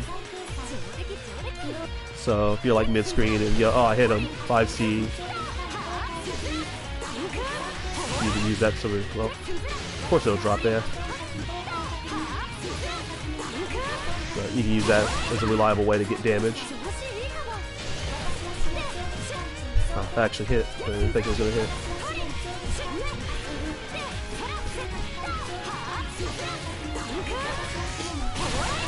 That's a stable way to get mid-screen damage. Yes. Yep. Yeah, it's 214D. Yeah, you can guard point everything. Yeah, I actually beat a Namane like that one time doing the drill super. I was like, I'm gonna die from chip, might as well throw it out. I didn't really go into details up to 360D, but yeah, the move has a 4-frame startup, where if you're hit any time before the 4th frame, that's when Super Flash starts. after Super Flash, she's completely invincible until she's hit the ground on the drop. So most times that'll be when you just overdrive right through the landing, or you'll anti-air with 2C or something, or 2C, 5C, you know, whatever your anti-air is. But she can't rapid. She can only rapid cancel before she leaves the ground, and if she hits any of the hits before she hits the ground, she can rapid cancel when she lands. So if you ever are trying to punish her for doing the super, you need to make sure that none of the hits touch you in any way on block, and then make sure that you make her whiff the landing hit. And that way you get free damage at the end of it. And basically just the way it works is she leaves the screen, and then when she leaves the screen, she's going to drop down directly on top of your location at the moment. And the 2 rising hits are both air unblockable, and there's weird scenarios you can actually set up to where it's air unblockable, and you can kind of cause the first hit to hit them in such a way that the second hit will hit cross up, and if they don't switch their air barrier block, you could actually catch them with the second rising hit. But it's like it's one of those weird things you just kind of have to in the middle of the actual fight. Let's see. Basically went over, yeah, the advantages stuff. Yeah, because general pressure, like I said, I'll go over it again. Yeah, 5C and 2C are level 4 attacks. So anytime they air block either of those 2 moves, doing empty Setsuna into a normal makes you +2, and it basically gives you another turn. Standing, if you do it against a standing opponent, you are going to be -1, but -1 still isn't too bad for resetting pressure. Same thing with a single drive. If they block a single drive standing and you empty Setsuna, you're -1. But if they air block it, you're +1, and +2 if they barrier blocked it in the air. On the ground, if they barrier blocked it on standing, you're 0.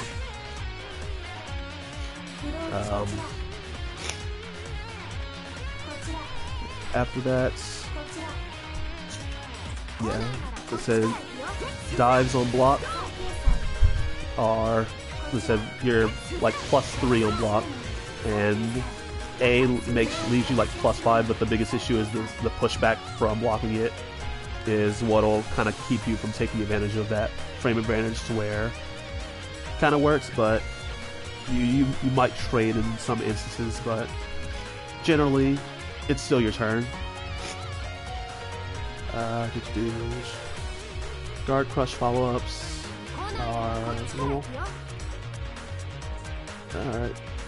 I don't know, I might as well just go into, so how do you defend against the character at this point? The stream is still live, correct? So my laptop, it keeps saying it's in there, but this thing is old as all heck. Let me switch my back to the CPU.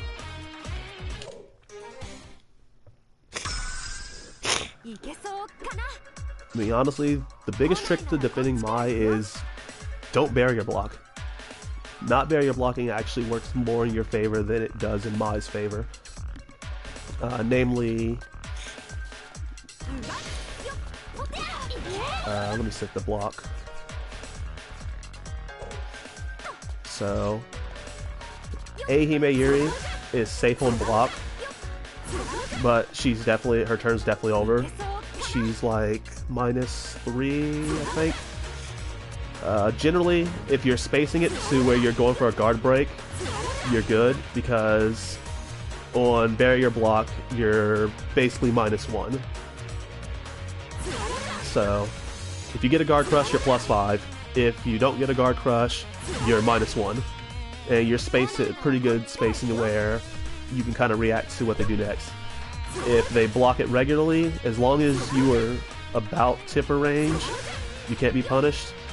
But if you're blocked at point blank, you're boned. So like point blank, it's fine, but point instant block. But as soon as they instant block, I think I can... Okay, so yeah, it's safe on block, and even at close range, but if they instant block it, that's when you're gonna have problems. And I think it's even if they instant barrier. Let me see. Yeah, so yeah, the main reason just want to eat the chip damage is because if she does that, you're pretty much, you can punish that. I mean, the move is scary because that move is what makes doing empty sets and resets dangerous, because that move, this move is 11 frames because it's 6. It's actually 5 frames after the startup of Setsuna, so it's 6 plus 5. So just throwing this out is an 11 frame move that travels like Mach speed. So when they're doing empty Setsuna, they've already got the startup out of the way, so it's like 5 frame attack if you decide to try to push a button. Which is why it's good for reset. But if you don't mind just kind of blocking it and watching for it, if you block it and you don't instant block it, it's fine, her turn's over. But if you do instant block it, you can punish her when she's close enough in range with like a fast 6 or 7 frame attack at least. You might even be able to get something as fast as... Well, let me... Yeah, I'll do something like 5cc. There we go.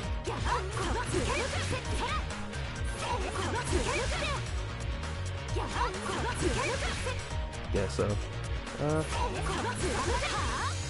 yeah, so nothing too slow.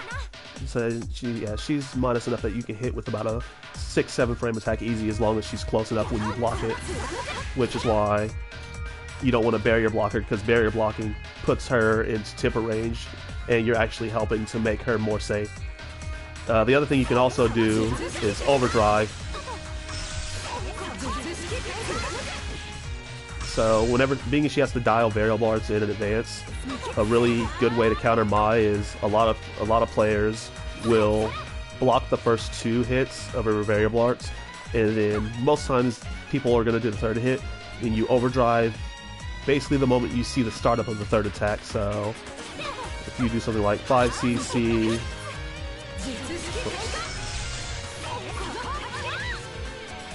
so if you do like,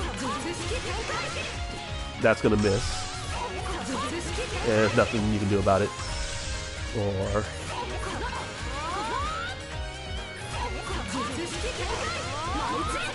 yeah, and Mai can hold the stabs after that to keep going, but the stabs are actually all, like, her hurt box is kind of connected to those as well. So a lot of times you can just exceed excel through it, because as long as she hasn't touched you with the attack, she can't special cancel to make herself safe.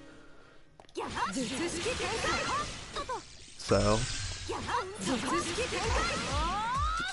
that's why it's pretty powerful, because you just watch for the strings, which is why it's good to do things like 5AA or just this, so that way if they overdrive, you don't go into the last hit like this and then you get blown up for it, or, you know, if you're doing like this into that, or this into this overhead, or your stabs, because people can just overdrive through that, and best case scenario is you didn't push anything and you barely recover because they don't want to exceed excel instantly and go for full draw overdrive. But it's an easy way for people to just steal their turn back from Mai, is just block like 2 attacks, and then if they see the startup of the 3rd, just make the 3rd one miss, and then it's going to be their turn. Or if they do it preemptively and you did push a button, or you're thinking that you're going to push a button at the end of recovery so you can get like another normal, it could cause you to screw up and get another variable arts, and then cause you to get blown up because of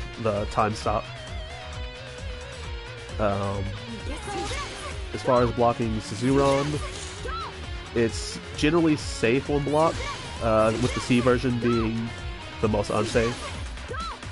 A version's pretty safe because of the pushback on it, or the pushback on the movement block, even when it's not enhanced. B is generally safe if you just space it right. Same thing with C, it's generally safe when it's spaced right, but any other ranges, you're pretty much gonna get hit. But the other thing is just air block it. If you air block it, you're pretty much good. It'll always cause the enhanced hit to miss, which is where Mai's going to be forced to rapid cancel, which does help for mix-up. Because sometimes she can cross under you, and then when she'll anti-air you or throw out a normal real fast, it could cross people up. But generally, anytime she dies, just air block it, and you're free. Which, it's easier said than done, but if you get a Mai that's really happy in the air, you can just intercept her dive, and then you're gonna make it pay for it. Yeah, and it's unless you're at the very beginning of jump startup, the enhanced hit's gonna whiff as well, so you don't even have to worry about it. It's only when like they catch the very first frame of you being in the air is where it might hit you, and maybe like character size. So that's the other reason you just want to jump, because even if she enhances it, she's actually just giving herself more recovery to make it even easier to punish her. What was the other unsafe moves that I noted down? Overdrive. Yeah, overdrive rate. Yeah, poorly. Yeah, whenever 2 through 6 is poorly spaced, instant block can punish it.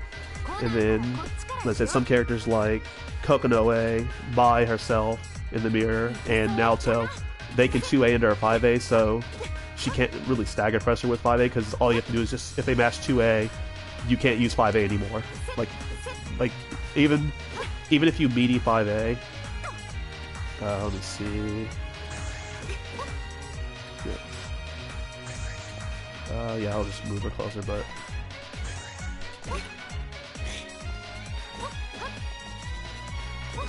yeah, no matter where 5A is at, 2A, even though it hits crouching, Mai can never use 5A on herself because 2A always beats her 5A. But Kokonoe is the same way as well. So, with those three characters, the matchup's a bit annoying because you kind of can't do that to them unless you can get them to stop pressing buttons. Like I said, empty sets and the resets are minus. But like I said, even with the ability to early cancel the recovery frames, you're still plus enough that it's definitely your chance to attack. You're just watching out for Invincible C Hime. You're watching out for 5-frame counter hit, the full combo, because yeah, the reason you don't want to get hit is because if that counter hits you, Mai can link 5B. Like, it has so much hit stun, Mai can always link 5B. And with that, she can get a full combo. It's so long she can link 2C. So, if they feel they're in range, they get a full combo because you're mashing, trying to punish her. Which is the main reason why people will hold that, because, you know, it's -1 and let her, you know, do more mids again, or take a chance, hit a button, and then this happens and she gets a free combo. Especially if it's like Tipper, she can just walk up and just do whatever she wants.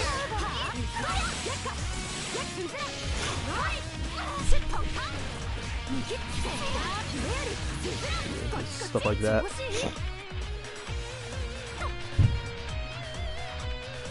But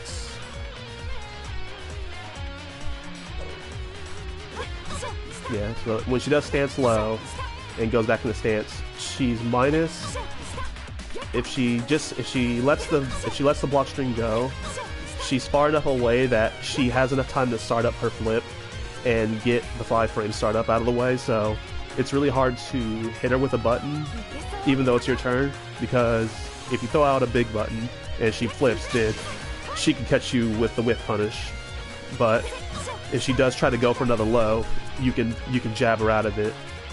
But she can also hold it and get bodyguard point, which is why you'll probably want to go low. And then the whole point you go low is if she catches that and goes overhead early enough, she can get leg invulnerability to get the counter hit overhead. But you just kind of have to feel the situation out. But usually her turn's over after that's blocked. As I said, the main reason I say not to barrier block her is because she'll get less pushback out of the stabs, and when she's at closer range, she can't push herself out to tipper range. And if she does that, she has to either sit there and kind of wait for the recovery, or she'll have to backflip out to create space so that way you don't throw out a big enough button to punish her. And it's kind of risky to kind of move in after that. Because I think the stabs are not level 4, and if they're not level 4, that leaves her quite minus. Yeah, it's a level 3, so it's risky for her to reset just off of that alone, which is why she'll probably want to throw spears. Definite counterplay is if you have projectile invincibility moves, things like Carnage Scissors, Terrorese Masenga, things like that. If she's going around just throwing spears and if she's in range for something projectile invincible, just blow her up for it. And just remember, like I said, if you block air spears, she can't act until she hits the ground. But you can also use that as well with like rapid cancels to take advantage of that 30 frames of block stun.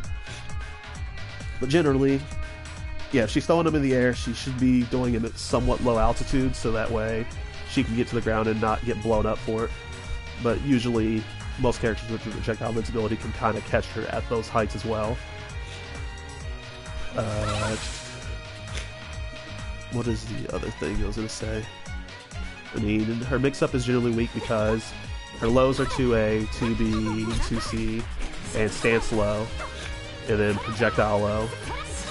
So you can honestly block low for all of her strings because all of her overheads don't come out until the 3rd attack, so even if she does stance, keep blocking low, react to the overhead. If not, just keep blocking low and then she can't really do anything. If she goes for... Once you see this poke, she can only go overhead, which she's going to need meter to go for a low. Oops. Yeah, at that point she can mix you with that, but generally these are both overheads. This one you can just up back out of, you'll just get caught blocking it. And since she doesn't lose anything from it, if you get hit and if you get air hit by it, you're going to bounce off the ground, it's going to be air unblockable. And if you didn't barrier, you're going to give her free damage. So most times you can just kind of hold that. If she does stabs, she has to throw drive, which some characters can duck under 5D. So she'll usually have to reset with 2D to get the -1 reset. And I mean, she has jump C, jump B, which, you know, they're overheads. And there's setups she can use to, you know, like fuzzy guard you, but for the most part, you know, there's not much she can really, like, there's not much she can really do. I think it's jump B, jump.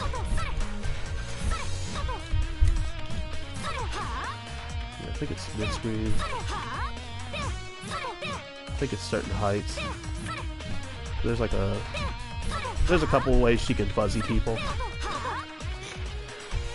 but they're all pretty telegraphed. There's some ways you can use like meter for it, like you can do something like that against most of the characters in the game, and that's a true block string. Since, as I said, she can't actually overhead afterwards. But it's pretty easy to block, just crouching block. I mean, that's what she wants. try to reserve yourself from using low attacks as much as you can, at least on Oki, because in that way she can't use her flip, because the moment she starts up, she's in counter hit state, so any knockdowns into standing normals, jump in, safe jumps, or any type of projectile Okis, that'll pretty much force Mai to block on wake up. The other thing is, if you have body invincible attacks, you can completely play it. You can mess around with Mai.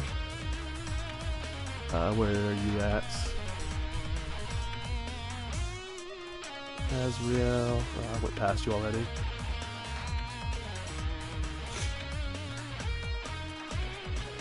Where are you, Azrael?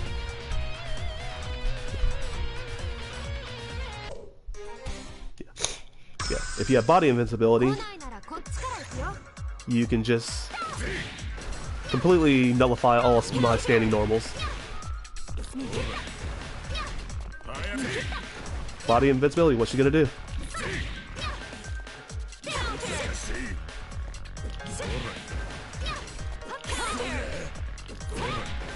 Yeah, so if you have something with body invincibility, you can just, especially something you can spam like Azrael 6A, she can't really do much. Because her hurt box extends about a little bit past where her hand is on the spear for this, so I mean, Dragon Punch, like reversals and stuff, hit that pretty well. And that's the other reason I'm not too big a fan of Jump C, is because anything that touches Jump C can anti-air it. But yeah, people like Azrael can just bully Mai with body invincibility, just because if she just goes around throwing normals out in neutral, you can just win. And then she's forced to like throwing out lows all day. Which, that's why 2B is a good counter hit move, because you can get 5 CCA.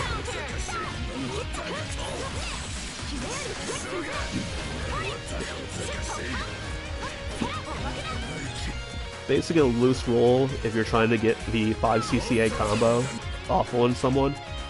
The only thing you really need to know is, if you hit a long starter, you have 6 hits to hit CCA.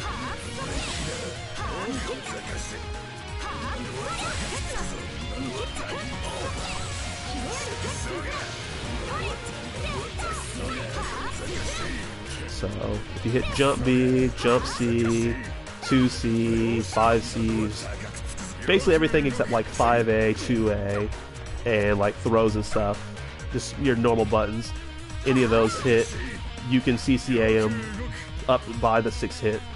So when you air confirm people, you know, like, oh, 2BC, you can get there. And stuff like that, or if you, yeah, even though this is a normal, you can usually get it fast enough.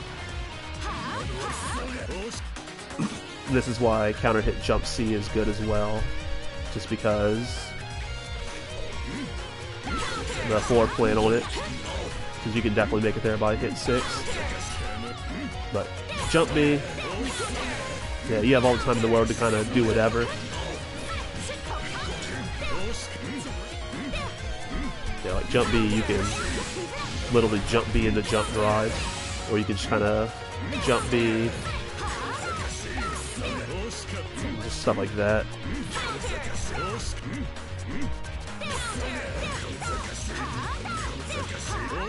I don't know why I always have issues going super jump.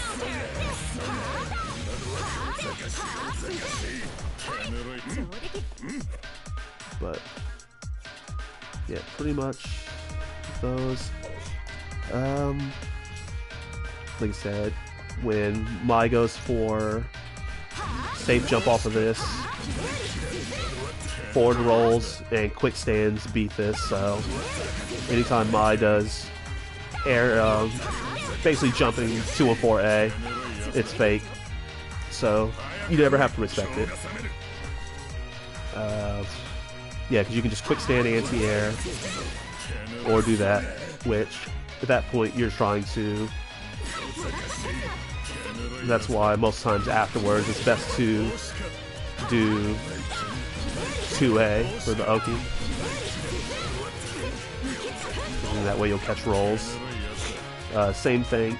Another thing is if you're fighting, say, like Kagura or a charge character, doing this is a good way to kill people's charges, because if they're holding down, you'll force them to quick stand if they try to recover, and then that'll lose their charge time. So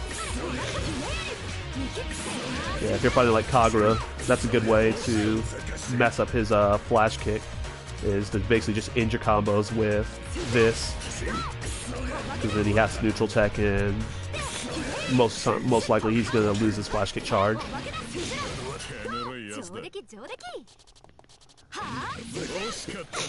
So yeah, anytime you can keep him from emergency attacking, that's a good thing.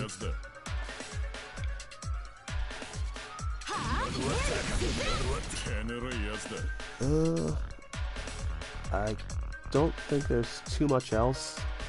I was a lot more all over the place than I wanted to be. Is there any questions or anything anyone might have?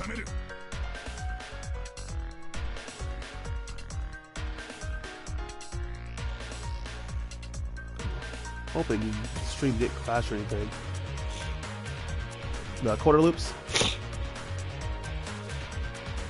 Pretty much, as I said, it just all you have to do is pay attention to your starter. So if you get something like 2 BC because you got a long starter, this is where I was saying you can get away with you can get with the C variable arcs A route, because your long starter will let you.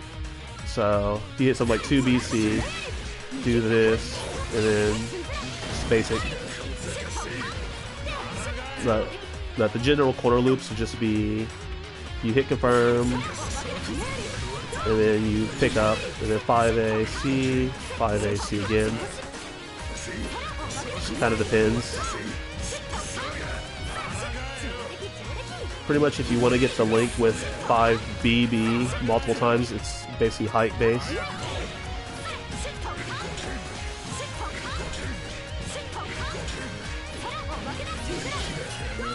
So something like if you hit overhead has normal starter, so you can just 5AB 6.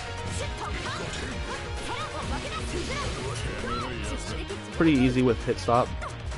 The big thing is just kind of getting used to the timing, the rhythm of it.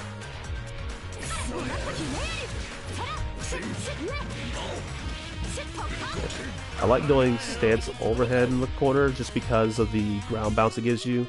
It gives you more options afterwards, because sometimes you're in a situation where, or sometimes you'll be in combos where you can't stance loop with 5B, so you have to go 5AB, 5AB, 5AB 6A, 5AB 6A.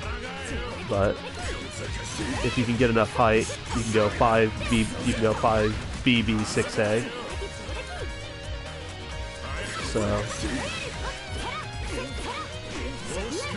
yeah, but usually when you're like mid-screen, whoops.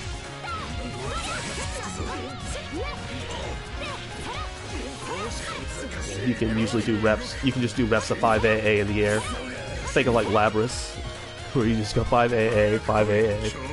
But yeah, I like doing that just because with that you get that bounce, and then it lets you guarantee that you'll hit 5B again. And then usually it also puts them at the right height to where you can end your combo with 5AAA as well.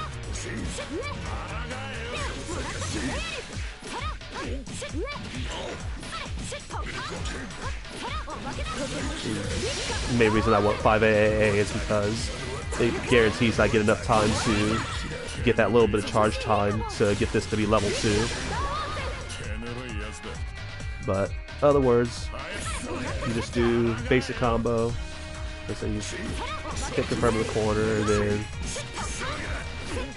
get 2 loops, and then you just end your combo with 5ACC. That's the fastest Gatling you can do.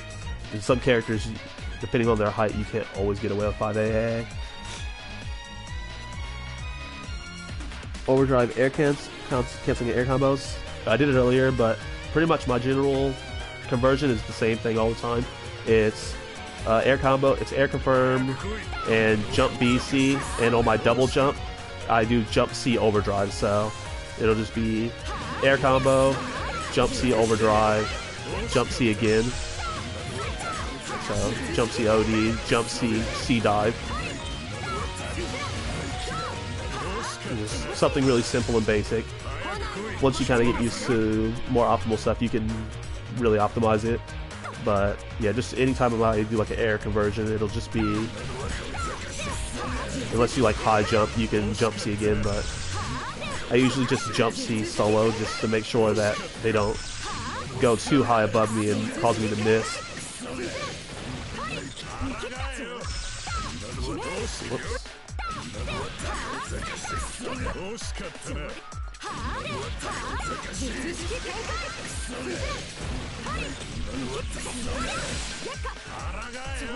That's the other benefit you have too with the faster spear throw is when you do like 5 CCC enter, you can use that to give you enough untechable time for your powered up super, because yeah, normally 540 instead of 450.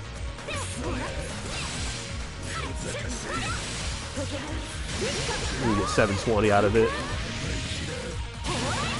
So overdrive, it's hit him, take him to the corner, and then get your super damage.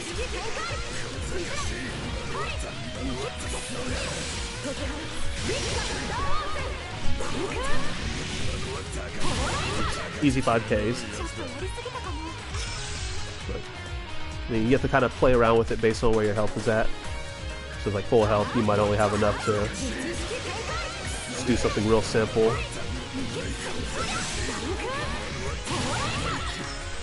Yeah, you might just only have enough time to go 5cc super afterwards.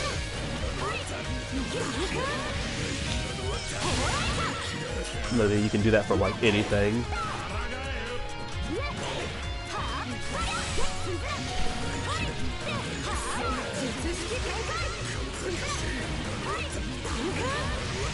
It's like 5C, 5cc.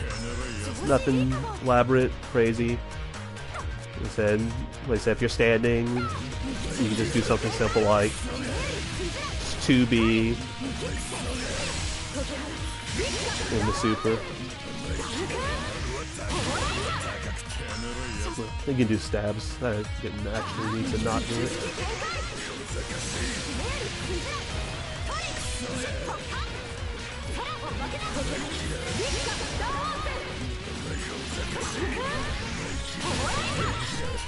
Really basic things. Just like, you know, hit confirm, overdrive, 2B, 2DD, and just kind of play it from there.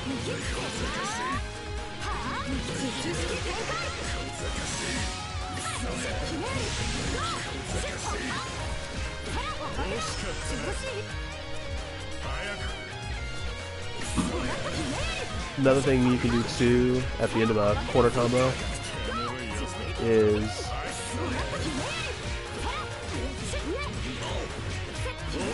whoops. Yep. So you're doing something like this corner stance loops. Whoops, that's too many.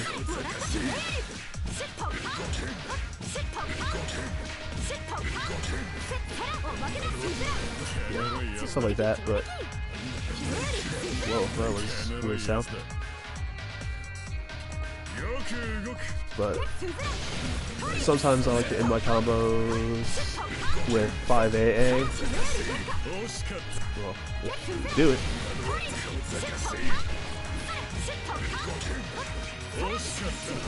That was too many hits. Pretty much I try to hit 5AA into C Himayuri and A Zero, because if you can hit that at the right height, you can get the same effect of linking it similar to how you would from 2C into it.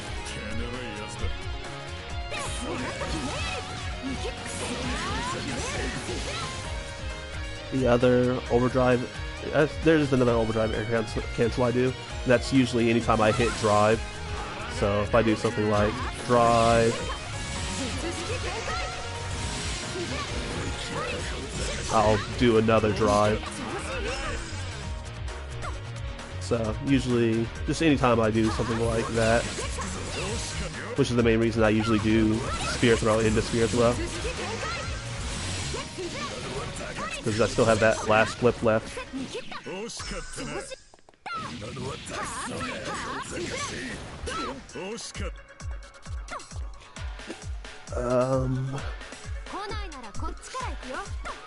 Another thing is, if you do use like wake up 2 or 4 to try to catch people that are using lows on you, if you hit B since you were on, you usually have enough time to link the combo and pick it up.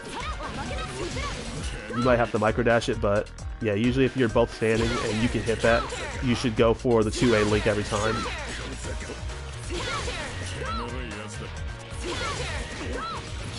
Because at the very least you can just do 2AC and get some free damage.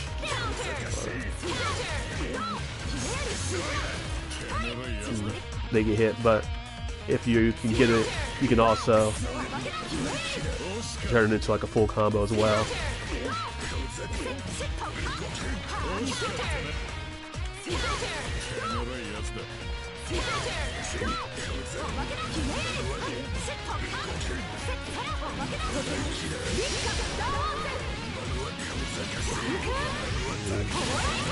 $4K just because you hit someone trying to low you.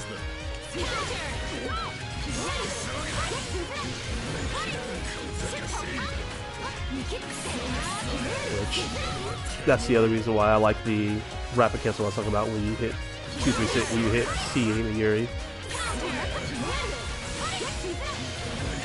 Because I can also do overdrive canceling off of that too.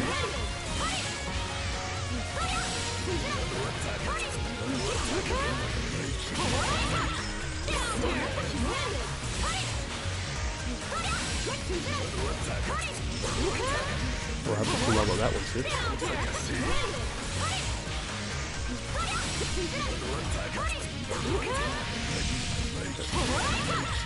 So, yeah. That's my way of doing it usually, is just air combo, put jump C after my double jump, just do jump C by itself, and then jump C overdrive, jump C again, and then C dive. And then if I'm just doing something like super basic, I can just loop my dive. If I'm like mid-screen, I'll just probably loop my dives. And then once I get close to like the end of my overdrive time, or if I've been kind of pushing the scaling a bit, I'll just go ahead and go like 5C into super, or 5CC C and then exceed excel.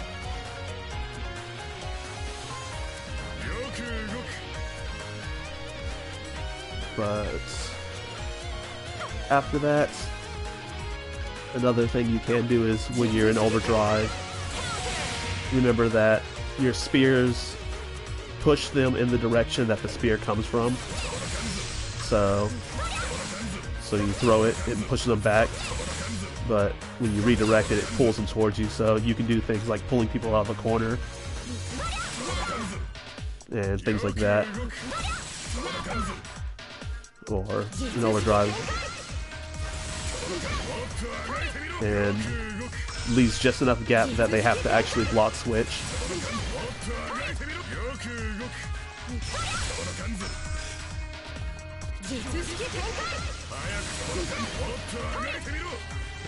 My laptop frozen up?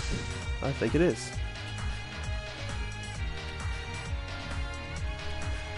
This thing is booty. Let me pull up the messages on the other thing.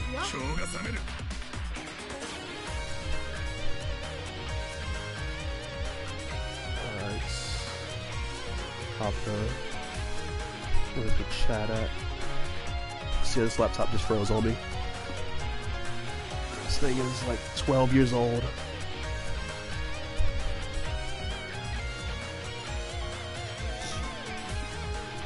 Okay. I got chat pulled up on my phone now. Is there any other questions that I probably missed? Because the last thing I've got is my screen stuck on the overdrive canceling in the air.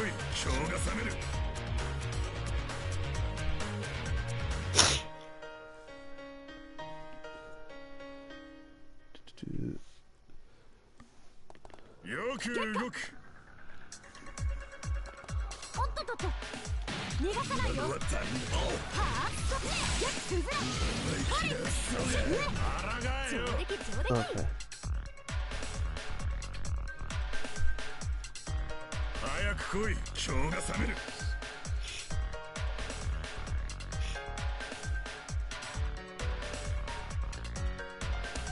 Yeah, that is true about the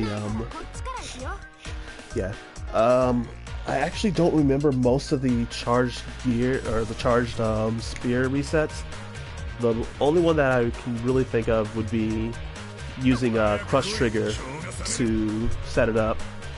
So it'd just be like, let me turn guard off. It'd be something like hit confirm. Don't need all that, but like hit confirm, and then yeah, it'd just be something like.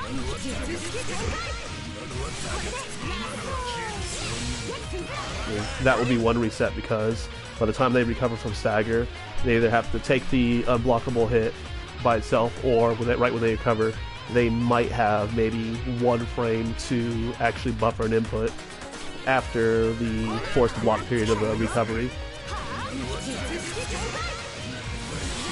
Whoops.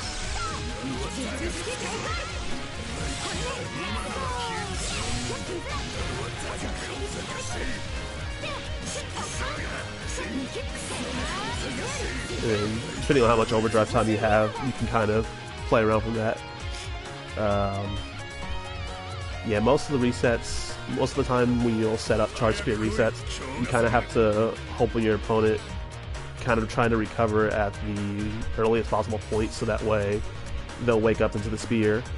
A lot of other times you can just kind of sit there and either take the blue heat, or at worst just let yourself wait, like run out the recovery time, like if you stagger, just to basically not recover and then fall over, and then that way by the time the spear gets thrown, it's gonna miss you, because once the spear's max charge, you can't change the direction you aim it anymore.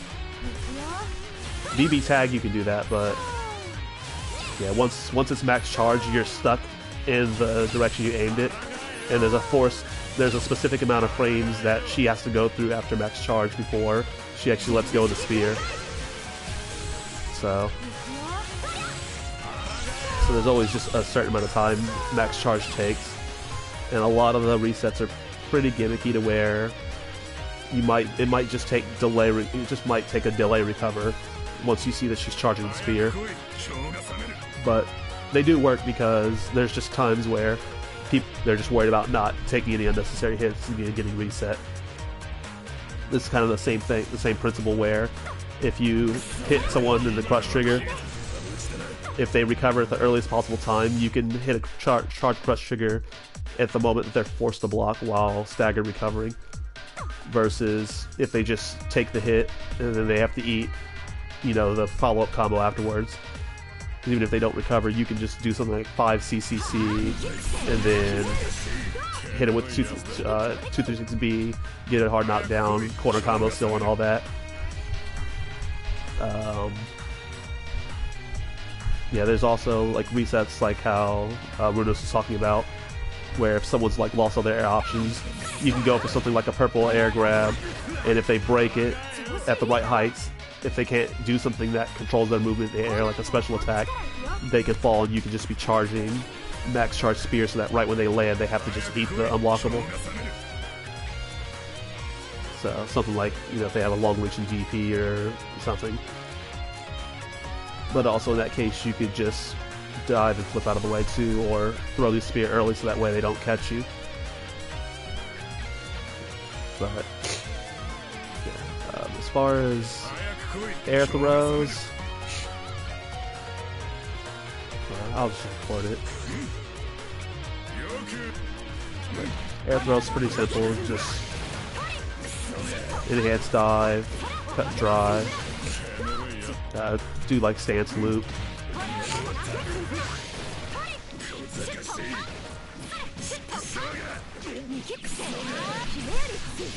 Simple combo. But if you're gonna do overdrive to make sure they hit first, slightly wait for the wall bounce and then dive.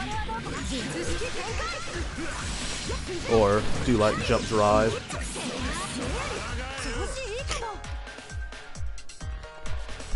In the corner. That's one thing to note. If you ever air grab someone in the corner, you always land first, which means if you need to, like, if you're gonna air throw and you could win the round with like the next hit, but they have burst, you can always land first and super, no matter what height you're at. You can be all the way at the top of the screen.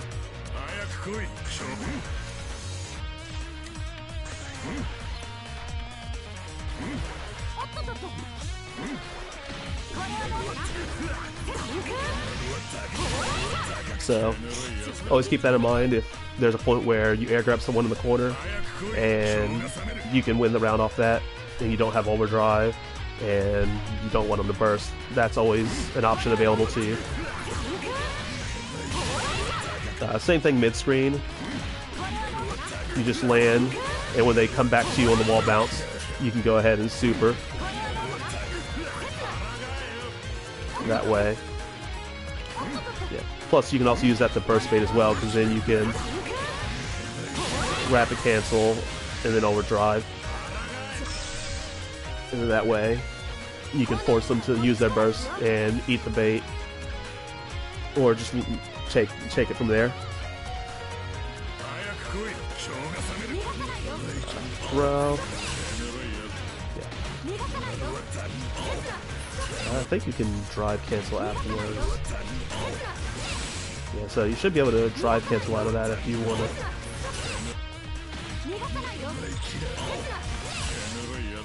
I think you have to backflip and then do it. So that's a way to burst bait if you need to.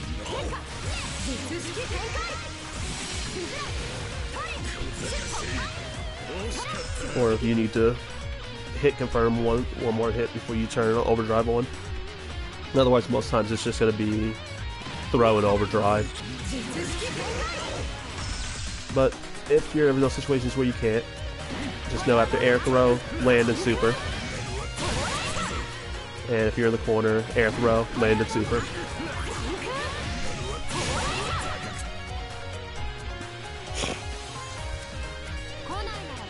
Which, at least in the corner, you can land as well. And if you're low enough to the ground, you can also try to set up a burst bait with that if, like I said, that's more kind of how things are playing out in the match, but if someone's about to get their burst back and you're already in the middle of the air combo, you can do like a route like this where you'll get a chance to do 2 spear throws, and if you just delay the hit stop so that the second hit hits after hit stop's over, those are safe burst points as well, or those are safe overdrive burst bait points. So you can use that to steal people's bursts and then blow them up at the end of the round or send them into the next round at a disadvantage.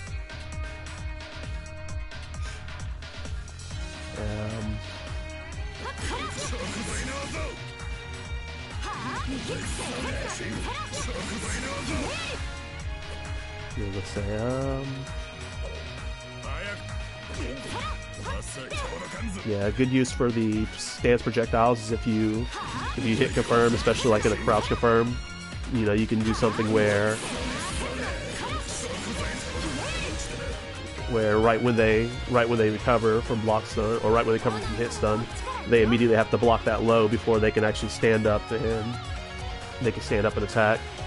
Or they don't have enough time to jump, so the only thing they can do is use like an invincible attack, or they have to block that low, and then right when they block that low, you can immediately be guard crushing them right afterwards. And there's ways to kind of set up to where if true combos, and then the next hit you actually hit them with ends up being the hit.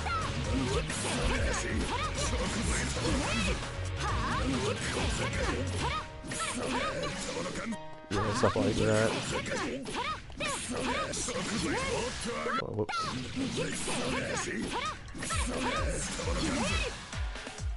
I forget the exact way. I think it's, I have to set it up differently.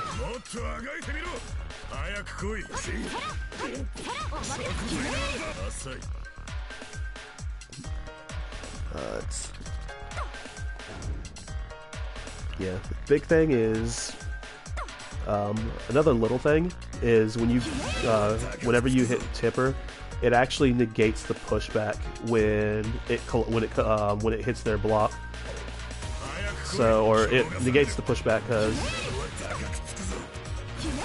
if you rapid cancel right on the frame that the tipper hits, you actually keep moving forward from the momentum of the dash.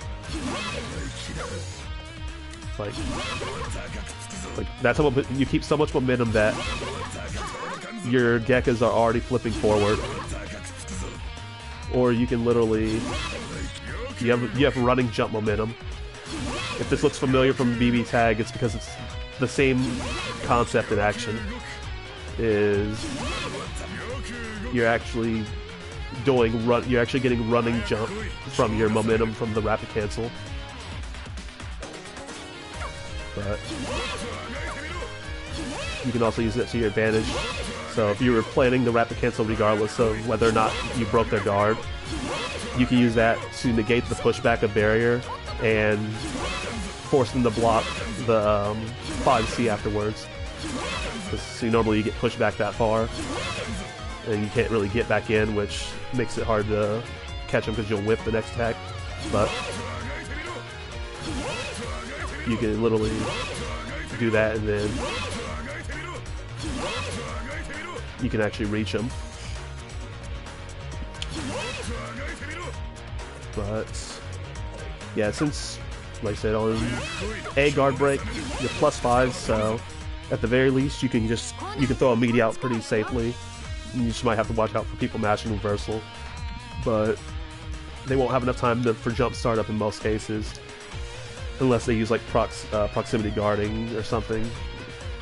And you're pretty much safe to throw out like 5B pretty safely.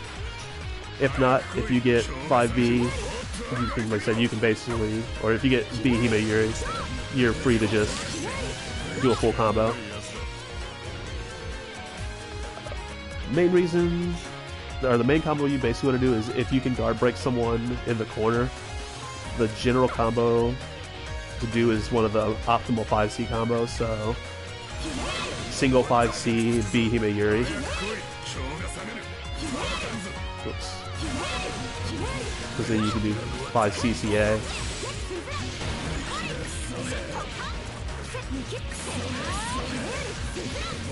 And normally that's like a 4K combo, but because it's guard break, the scaling kicks in for the entire combo, but you can use the good starter to still get an optimal combo off of it.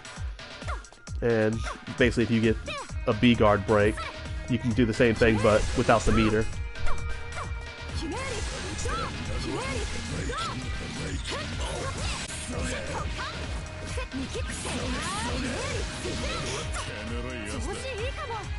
Because it's kind of just general combo as well. Same thing as if you hit like 5CC, even regular. You can do like pretty optimal combo like that in the corner. And that's 3-9. But if you can get something like 5C that,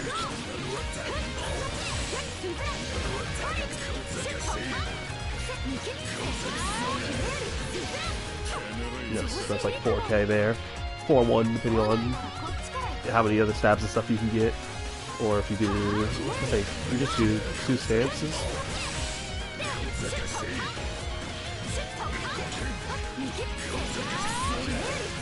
Yeah, you get 4-1 if you do like that.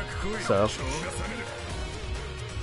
basically, practice your training mode combos that you would have for like the corner stuff, and prep those for those times you get those guard breaks.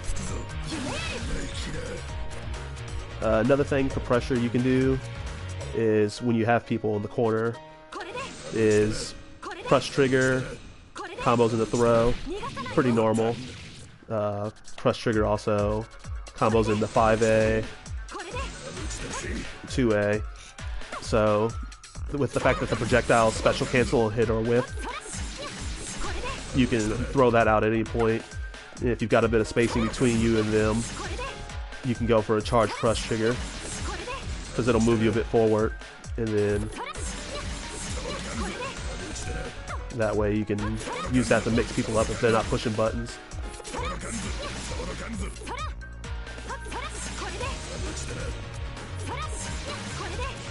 Because then if you get the guard break,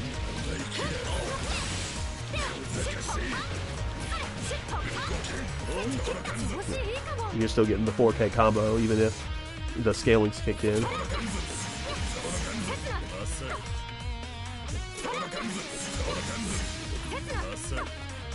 But it helps because you can always just use that to still get free damage. If not, I mean, it still hits their barrier.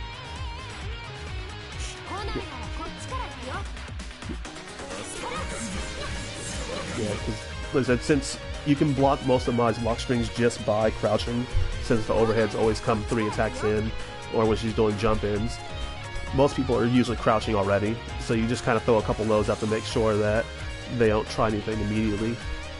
But just in the corner, it's kind of nice because if they stand up or they try to up back, because the top projectile moves slower, it's harder to jump out after blocking the low one first. Because if you look, the low one travels so fast that it can actually catch up and pass the first one when it's fired. So when you have it spaced the right way, they're both sitting on each other at the same time, which it's the perfect range for the fact that you can get them to line up at the exact same range. And B Himeyuri 4, so if you do B hold 4, the exact range that these two line up is the same range that this will work for you. Which you have to remember with your moves moving you forward, or you just do it from a further range.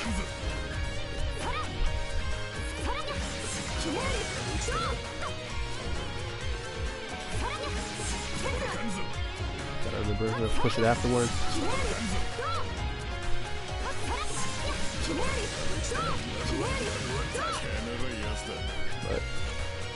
But that's the main use, is just the fact that because you have whip canceling, you can always follow up behind it. And then the fact that you have access to special cancels means you can always throw these out. So even if they can move around a bit freely, if they try to do something like air dash in after you, you can just do that, and then your 7-frame startup's not too big an issue because you can clearly see that they're already in the air jumping at you. And that's also a good get out of the jail card too, if they are even if they do block it, you can rapid cancel and just fly out free if they do block it, which is nice. So if they leave you enough room to do it, even if they're baiting it out, it's not too dangerous to do with 50 meter. But a lot of times this is your best reversal because of the 4-frame startup. If you're really desperate, your Astral Heat is invincible on the first frame, so you can always use Astral as a reversal if you think you've got enough time for the startup. It's not too slow. Let me see exactly how fast your Astral is.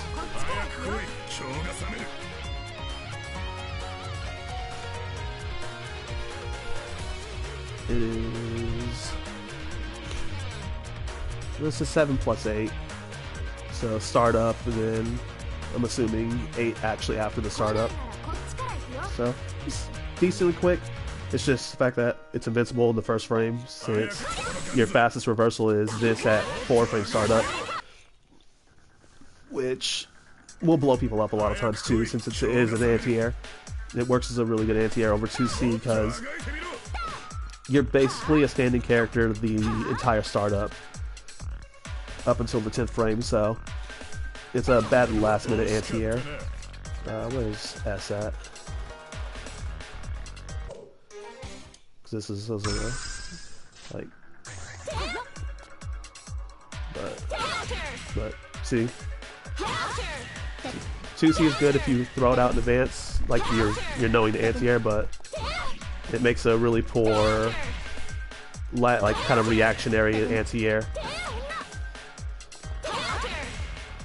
It's just easier to duck under something like a rising overhead or 2A under it. Or wait for the active frames, so if they're not coming in with deep anti-air, they're not really telegraphed with their jumps, or you're not making a hard read. 2C is kind of unreliable with the fact that it's 10 frame startup, and the fact that you're not even crouching during the start of the animation. So a lot of times it's better to just either challenge them air to air with JA, or to try to crouch or 2A under it, or even do things like 2 through 6 to get under it. I don't know how many characters this works on, but there are a few characters that you can use 2 through 6 to low profile their moves, like Hazuma's. I don't know how many Hazumas actually do standing D, or but you can, if you can get past the startup with 2 through 6, you can actually duck underneath chains. So I don't know all the characters, but I just know I learned a long while back that you can, Hazuma basically can't use standing D on Mai if she has enough time to react. I think, yeah. So you just need enough time to like start up, and you're pretty much good.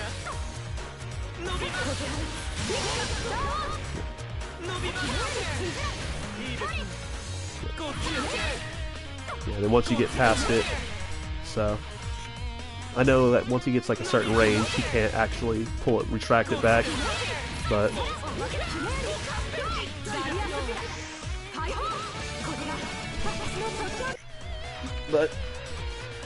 I don't know all the moves that you can get under it, but most times you can just reserve that for 2A.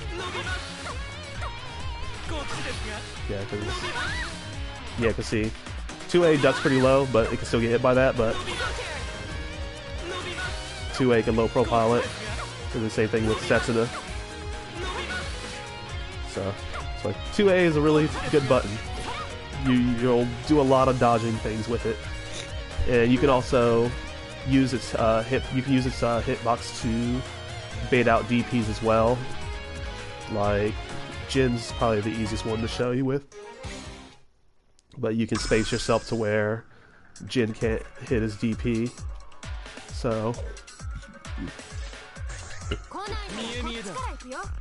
it's just like, yeah. So you can basically be in range for Jin, and he can't DP, so he can't use Gale,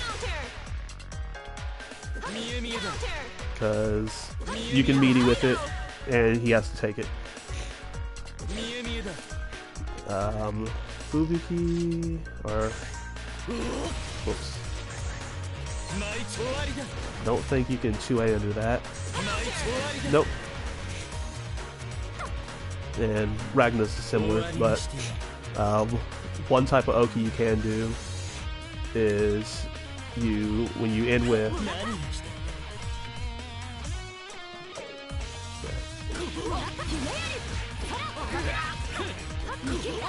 yes, should be, yeah. You can 5AAA at the right height for like Ragnar and Jin. You can basically backstep, and if they emergency tech and then try to wake up DP, you can meaty with 5AAA or 5AA.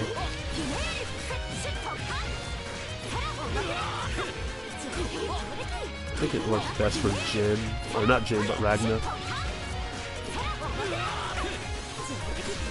Yeah, I'd say it's Ragna specific, just because it depends on character hurt boxes. But if you did something like corner combo to Ragna, and you're worried about Inferno Divider, you could do that.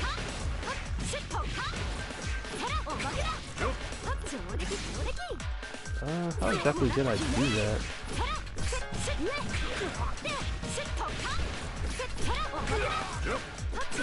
Okay, so it's just you have to make sure that you're dashing yourself in as close as you can.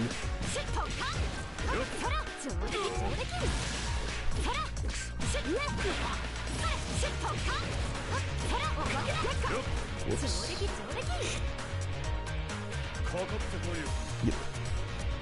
Yeah, it's 5AA. Yeah, 5AC pushes her hurt box way too far.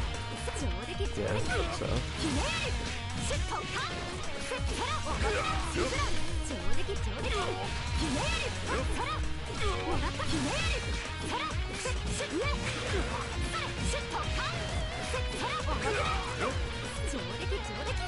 I think you have to do the block strings probably a certain way. Yep. It's Ragna specific basically, just because I hate Inferno Divider, since you can just do it, rapid cancel, and well, that's it. But that's where doing the 5AA just works in general, because you can safe jump it at least. And he can't use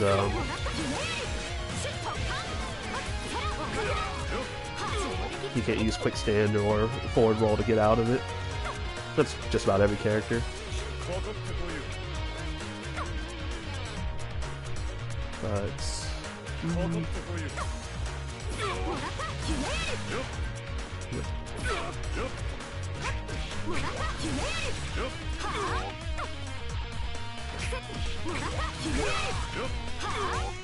that's always a pretty good safe jump. Yeah, Kagura can, because he'll just quick stand. Yeah, at least with 5AAA he can't. Exactly. You just, yeah, Kagura, you just give him good old this, and then he's gonna quick stand if he tries the DP wake up, and then you get your free OTG and you blow him up for it. Same thing if you want to just make sure Platinum is just going around using wake up counter.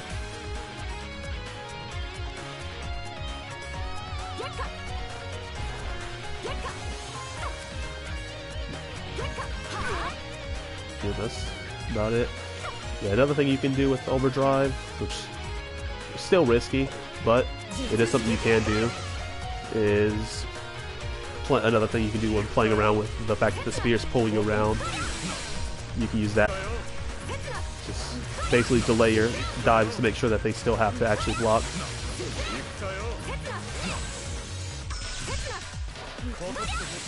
Oops.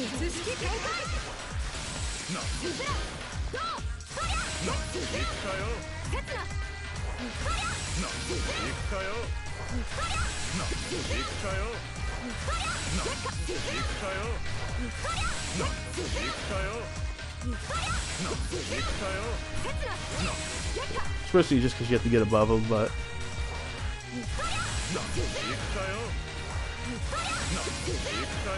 they might mess their anti-air unless they have something like a 2C. That's the other thing you can do as well, is you can always just anti-air. Yeah, that's the other thing too, is you can either air block Hime Yuri, or you can just straight up anti-air it.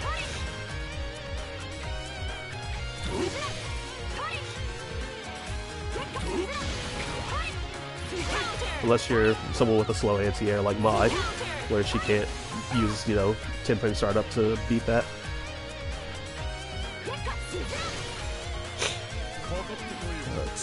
I think that is basically everything. Just the biggest things to know is this has 28 frames of recovery, but at the 21st frame you can actually start attacking again. So you can negate the last 8 frames of recovery and just start an attack to make it -1 in the block string after something like drive or, you know, something after like drive or 5C or whatever. And if they air block it, it's your turn again. So if they ever air block 2C into empty Setsuna and you 5A, you're plus like 1, 2, depending on if they barrier. And if you do like drive into Setsuna 5A, you're -1, 0 if they barrier blocked it. So yeah, as long as your timing's right, you're not that negative. It's fair. It's generally safe to do. If you, like I said, the very specific, like the 21st frame is this one right here. It's like there's like 2 of this sprite, but this is basically the point where you can 5A.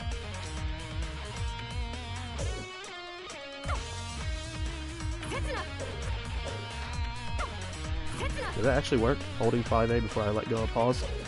Yes, it did.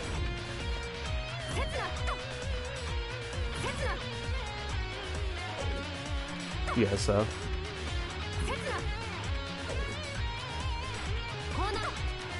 That's where it's like, it's only got extra long recovery if you don't push anything.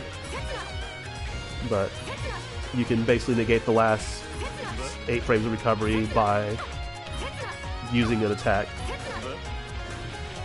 So the thing at that point you have to worry about is if they know that you're going to use a move, but that's what you have your flips and stuff for, to bait people pushing buttons.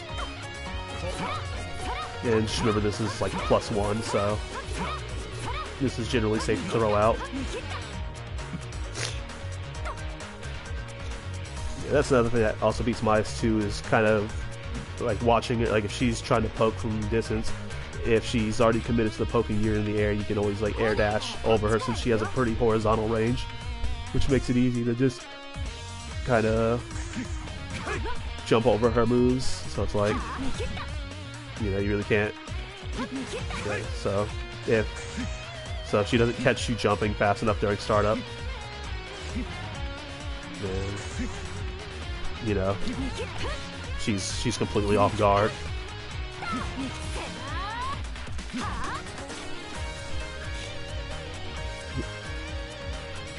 Oh yeah, yeah. If you have a doll character, then you can just take advantage of all the hit stop from hitting something, and then use that to do all types of dumb things and extend your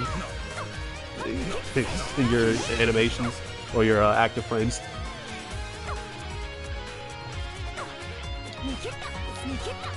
Because even with the variable arts canceling on the very next frame after you dial it in, you still have a bit of time to recover. Except 2B. 2B is the only variable art, like 2BC is the only variable arts where you have to go through all of 2B's active frames, and then it cancels on the first frame afterwards. Whereas every other variable arts cancels immediately on the frame after the first active frame from when you dialed it. So if a move is 5C's 4 frames long, so you have about a 7-frame window to cancel it, because you have all of its active frames and you have about 3 afterwards before you enter proper recovery.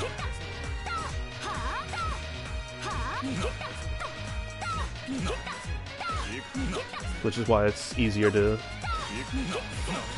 do your variable arts on when people block, and it's easier to stagger on with, because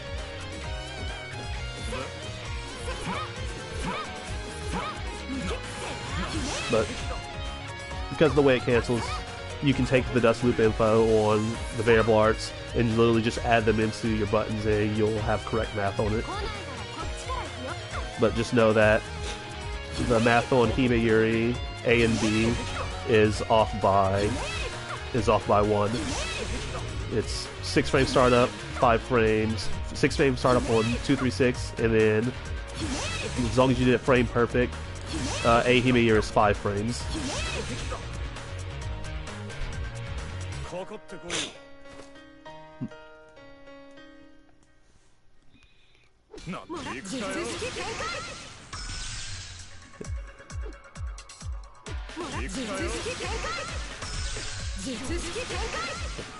Option select. Or, yeah, AB or ABD.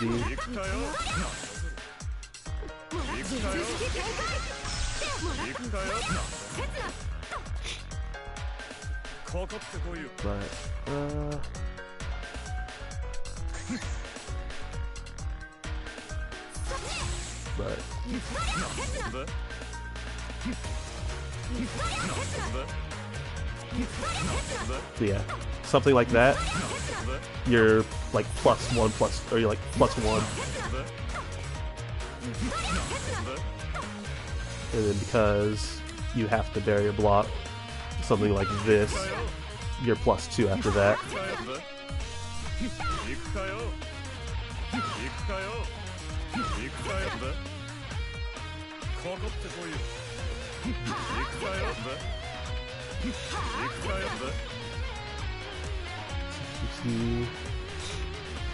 Oh yeah. So if someone wants to wake up DP you, that is true. You can use hit stop OSs for that.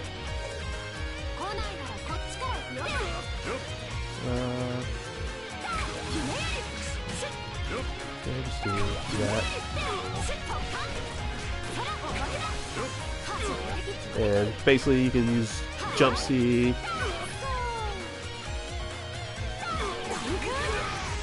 And if it whiffs, I'll see if I can actually get Ragnar to do it.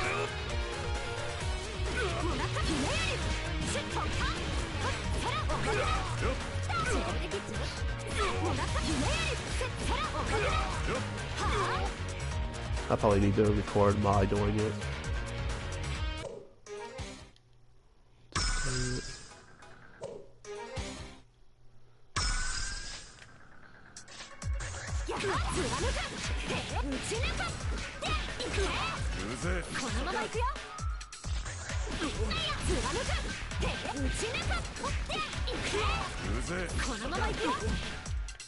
Let's see.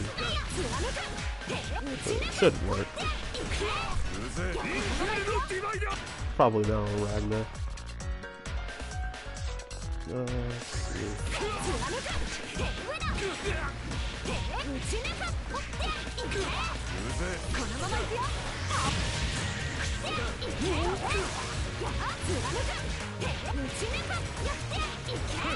I probably should do the traditional key. Whoops.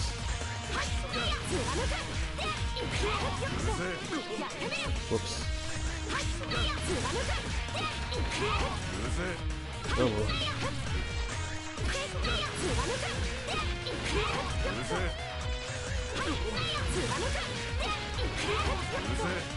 If I could not have sloppy inputs, please.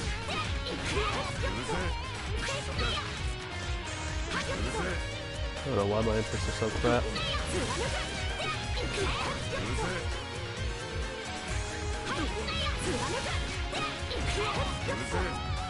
Why? Watch my actual inputs.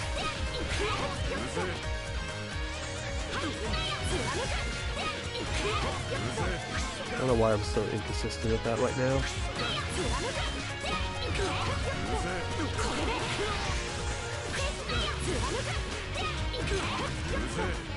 This is, folks, why I don't do it, because I am whack like that.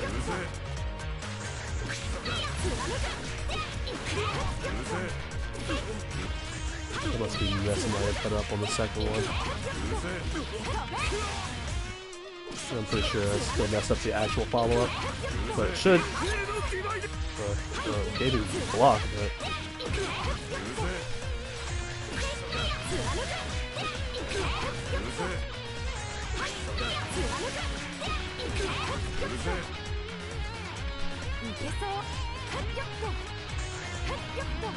Okay.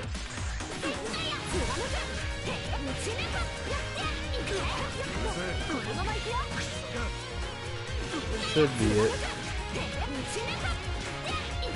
Should just had it recorded. Yeah, might not work on Ragnar. I'll see, Jin.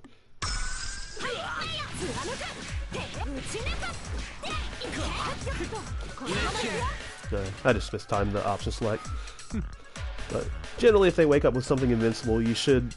The option select would make it to where you'll get JC and you'll get 226D if it whiffs. If not, you should get hit stop to be able to get the next button that you're supposed to do.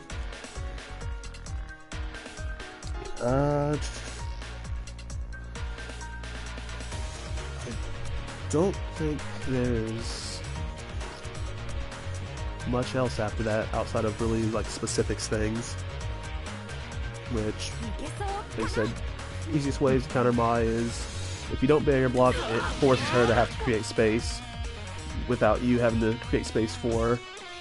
And the more you barrier block, the more that she can just keep pressuring you and making you waste it, because constantly having to make you block Tipper starts to hurt your barrier over time.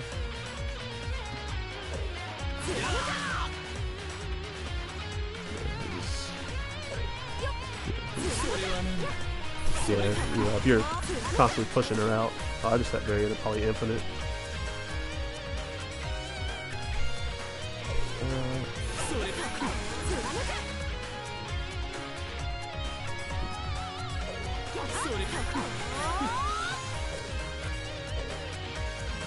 That should be. Okay, that's because I'm looking at the wrong character. Because I'm just stupid like that. Yeah, you know, if people are barrier blocking your whole strings,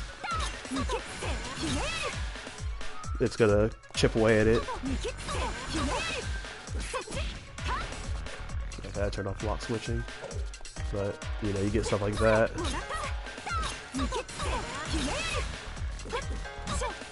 Or, yeah, you do things like that. You're just gonna chip at people's barriers.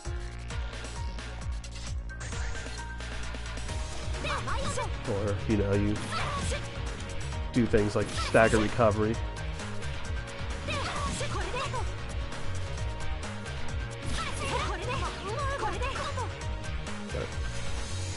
Things like that where they're forced to block on wake-ups, like, yeah, you burn, you know, 50 meter, but, you know, that's quite a chunk of barrier, especially you figure they're air blocking.